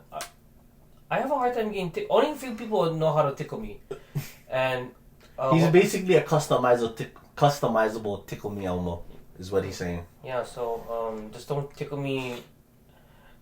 Okay, from the website Girl Ask Guys. Okay.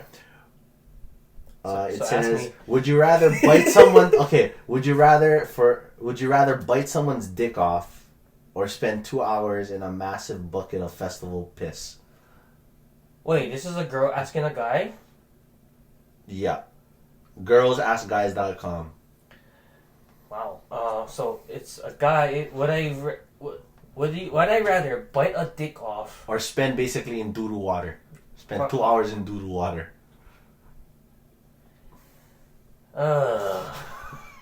And we're not talking construction area. We're talking about, the EDM festivals. Let's just say major rage of doo-doo water. I'll bite a dick off.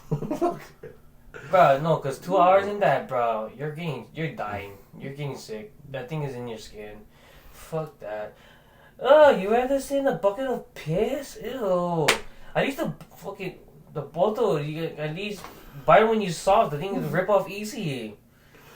Okay, let's see. Bane A8 said Apex or COD. I'm an Apex person. I play both, but I'm more of a Apex person. If you couldn't tell. Trying to find. If you swam out why you're immune. He wins. That person wins. Okay, so let's see. This is under from the Too Cold website. It says, would you rather go completely bald or wear a mustache for a week, which includes work? That includes also going to work. Well, I've been bald head before. Okay. So I just rather go bald head. Yeah, no, I've done the bald, but I can keep my mustache. So it's probably about an hour. I don't like having a mustache anymore. This is like a little bit more than this, then I take it off already, or I keep the whole thing. I cannot just do mustache. Yeah, no, I can't do mustache. That was my high school though. I can't go back to my high school. That was junior high for me. I cannot. That was middle school for me. All right, right here. Would you rather go on a date with Chris Brown or win $5,000? $5,000. Okay. Fuck Chris Brown. Fuck that fucking little women beater up, bro. Okay, let's see. Okay, so this one. COD Mobile or no? I go no COD Mobile just because I don't even have it anymore. Okay, next one. Okay, so let's see. Are you answering these two? No, this is what the fuck? You're supposed to answer it with me. What the fuck? Okay. He's cheating.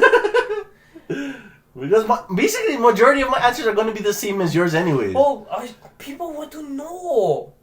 Okay, go on. Okay, so let's see. I'm trying to look for a really good one. Toughest. This is a category of toughest one. Okay. Would you rather own the Paris Hilton Hotel or Times Tower? That's basically in New York City. I don't know both. I don't know either. But Paris Hilton is basically the heiress to the Hilton chain hotels. The Times Tower, I think, actually is located in not New York, but in Chicago. Well, if I get with Paris Hilton, tell her giving that Hilton down, yo. I'd probably take the Hilton Hotel because worldwide notoriety. Yeah, I don't need worldwide. I just need one freaking hotel. Oh, here it is. Okay, scenario. For this question is a scenario. Let's all disconnect to connect. Thank you for joining. Okay, What you're stuck. You're on the bus. Uh-huh. All right.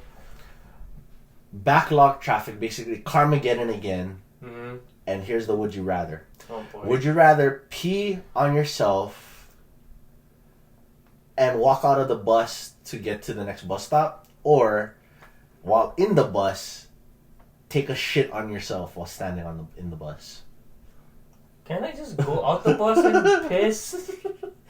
It's either would you rather, I would rather walk and I would rather piss my pants than stay in a bus, because I have sat in a bus where somebody actually shat themselves, and it was horrible. Yeah, I'd rather take the piss part. At least piss dries. That's true. And like, if I'm pretty much wearing surf shorts or something anyway. Just piss and then just go to the nearest water fountain or something. Okay, let's see. Fuck that. What the fuck would fucking take a shit in a bus over piss? Would you rather contract an STD during sex or get a girl pregnant instead? I would get a girl pregnant. Caveat: she may have the STD. Fuck, bro. Fuck the I'd rather get her pregnant too. Fuck the STD, bro. That thing is fuck. At least if you get her pregnant, you know, you guys can make it work. You guys can have a beautiful blessing of a life. It's true. And it's a combination of both you guys. Hey guys, you guys gotta play along too, yeah? You guys want to join in, you guys can listen. Have you ever, wait, hold on. Do you have a freaking STD? Your both of us pretty much ruined. Pretty much. Because depending on what it is, it probably won't be easy to go away. Because once it's just like as bad as genital herpes, you're fucked. Oh no. You are fucked. Okay, just to ask. Have you ever drunk yourself to the max to where you stripped and blacked out? Yes. I blacked out at one time, but I didn't strip. Yes. I did.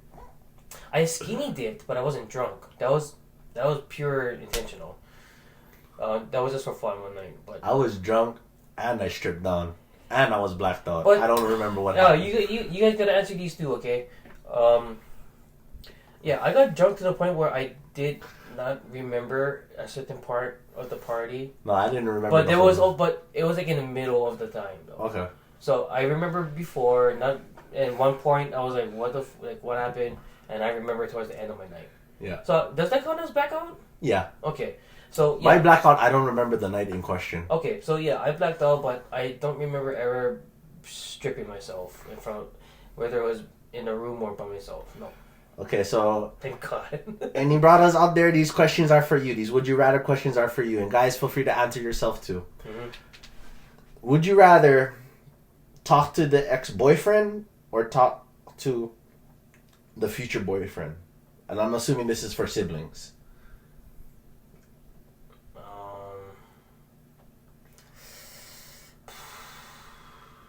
Well, you already faced that a couple times already. I did already, but it wasn't easy either way.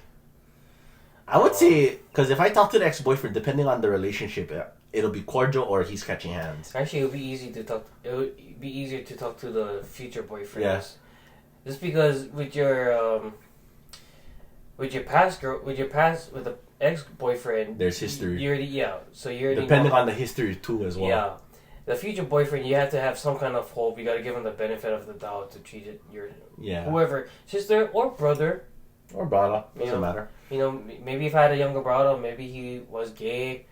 Maybe that's why he was always angry in his relationships with girls or something. Because he was the one that wanted to be poked in the ass. I don't know. Maybe if I had a brother, maybe he would have been like that. Probably. Who knows? All right, let's see.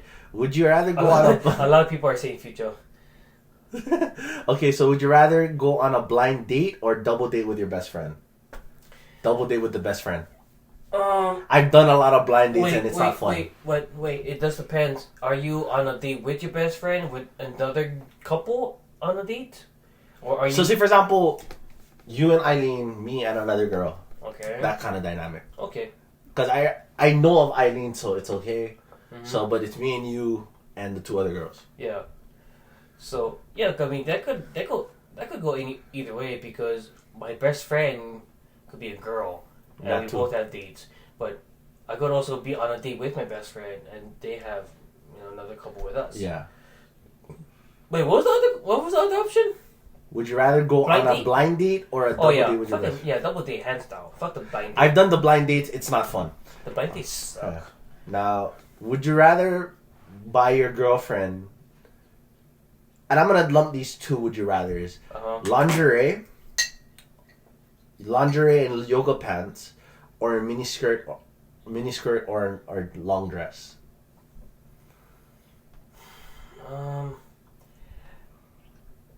I would go with the lingerie and the yoga pants. I feel like if it's based on her, Yeah. she would actually like the yoga pants more. Bro, you like big footsies, bro. You see, you ought to I'm be stretching. one. Yeah, I'm stretching You here. like big footsies, bro. We can do that double date if you like. I love you, bro, but I don't love you in that way. Can I handle that one? You could barely handle a Pinay. How much more you can handle a Burmese Filipino? At least you can bring better food. No.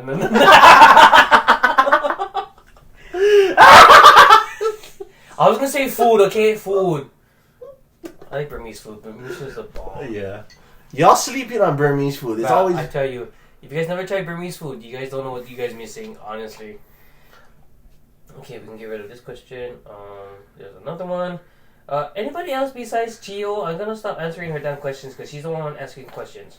I think we gotta give her a shout out this episode. No, I'm going to. How many times have you held your doo-doo on the bus and was stuck on the bus? One time, but I never had to shit my pants though. It was close. It was close call. It was like the turtle poking out of the shell. No, it was worse than turtle. It was freaking meerkat, groundhog, like popping its head out. But it was like I had to go across the street to the fucking nearest bathroom. Yeah, and it wasn't even the guy's bathroom. For me, before I got my license, caught the bus a lot. Mm-hmm.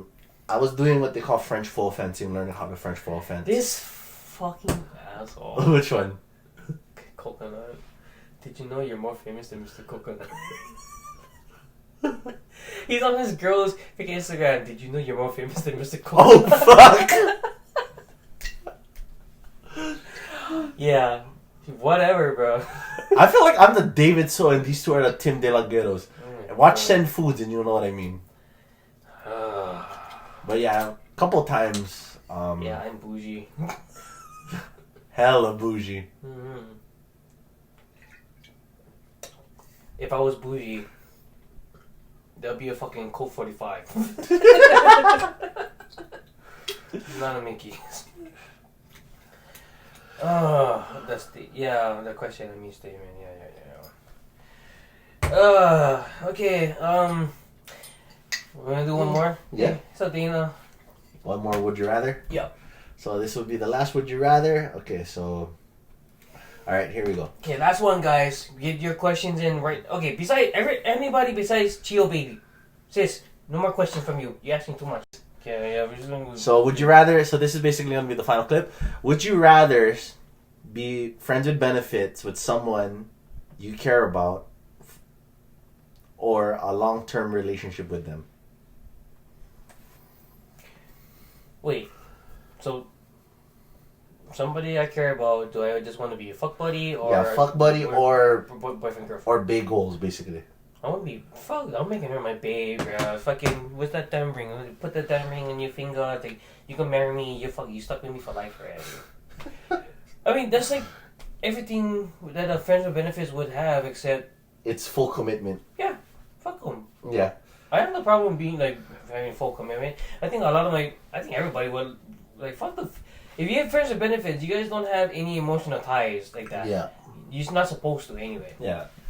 I mean... But you're going to get hurt either way. Yeah, because especially if you guys don't need friends. One of you guys will start having feelings. And the other one not gonna like because of past issues or whatever. Oh, hell yeah. Which is still bullshit, by the way. Hell yeah. If you have any past traumas with your last relationships, and that's stopping you from having a future relationship, then you're full of shit. You need to first heal yourself before you even jump on. If you can love yourself, you can be happy with yourself, then fine. Yeah. Don't stop somebody from trying to date you or anything like that. Yeah. If you get hurt, then oh well, everybody gets hurt. And I mean also too, if you're looking at it from that perspective as well, I mean, guys are allowed to have their own dates too. Meaning you guys have like your own personal date, take yourself out, treat yourself, and it doesn't have to be every week. It's probably recommended you do it every week, but yeah, it's like everybody needs their own personal time, their space. Oh, hell yeah. But that's why just come back to me. Yeah. You're going all day, you're busy, okay, fine. Yeah. But come back to me. Yeah. I want to hold you, I want to hug you, I want to know about your day. Yeah. Are you hungry? And just yes, you are. Just don't tell me what. I'm just going to feed you. I think we should save that one for the Whack My Olos episode too. About what? The time for yourself, finding who you are. Yeah, we can. At the same time, so yeah, we can tie it into like some of the future goals of the standards that everybody wants to set for themselves every year, and yeah, we can. Yeah. Because it's like, fuck, if I have feelings for you and then I can have sex with you and be more physical, make love to you or anything like that, fuck, bonus. Yeah. So that's what I say. That's what he says, and we're gonna call it off like that. So with that being said, follow Alika Kea at Hawaiian Blanca Gaming on Instagram, and YouTube is Hawaiian Blanca, and follow Greg at just YouTube keyword search Gregory Chi, or on my Instagram at 808 Project D. Just tell them they cannot read this backwards. 808 Project D. Basically, I'll find a way to edit it. Yeah, okay. So everybody else on last name Kea. Somebody just found out. And all you guys over here, mahalo for all you guys for being part of this. For that was like what, 2 hours? You said 2 hours. Holy shit! You guys were with me for 2 hours.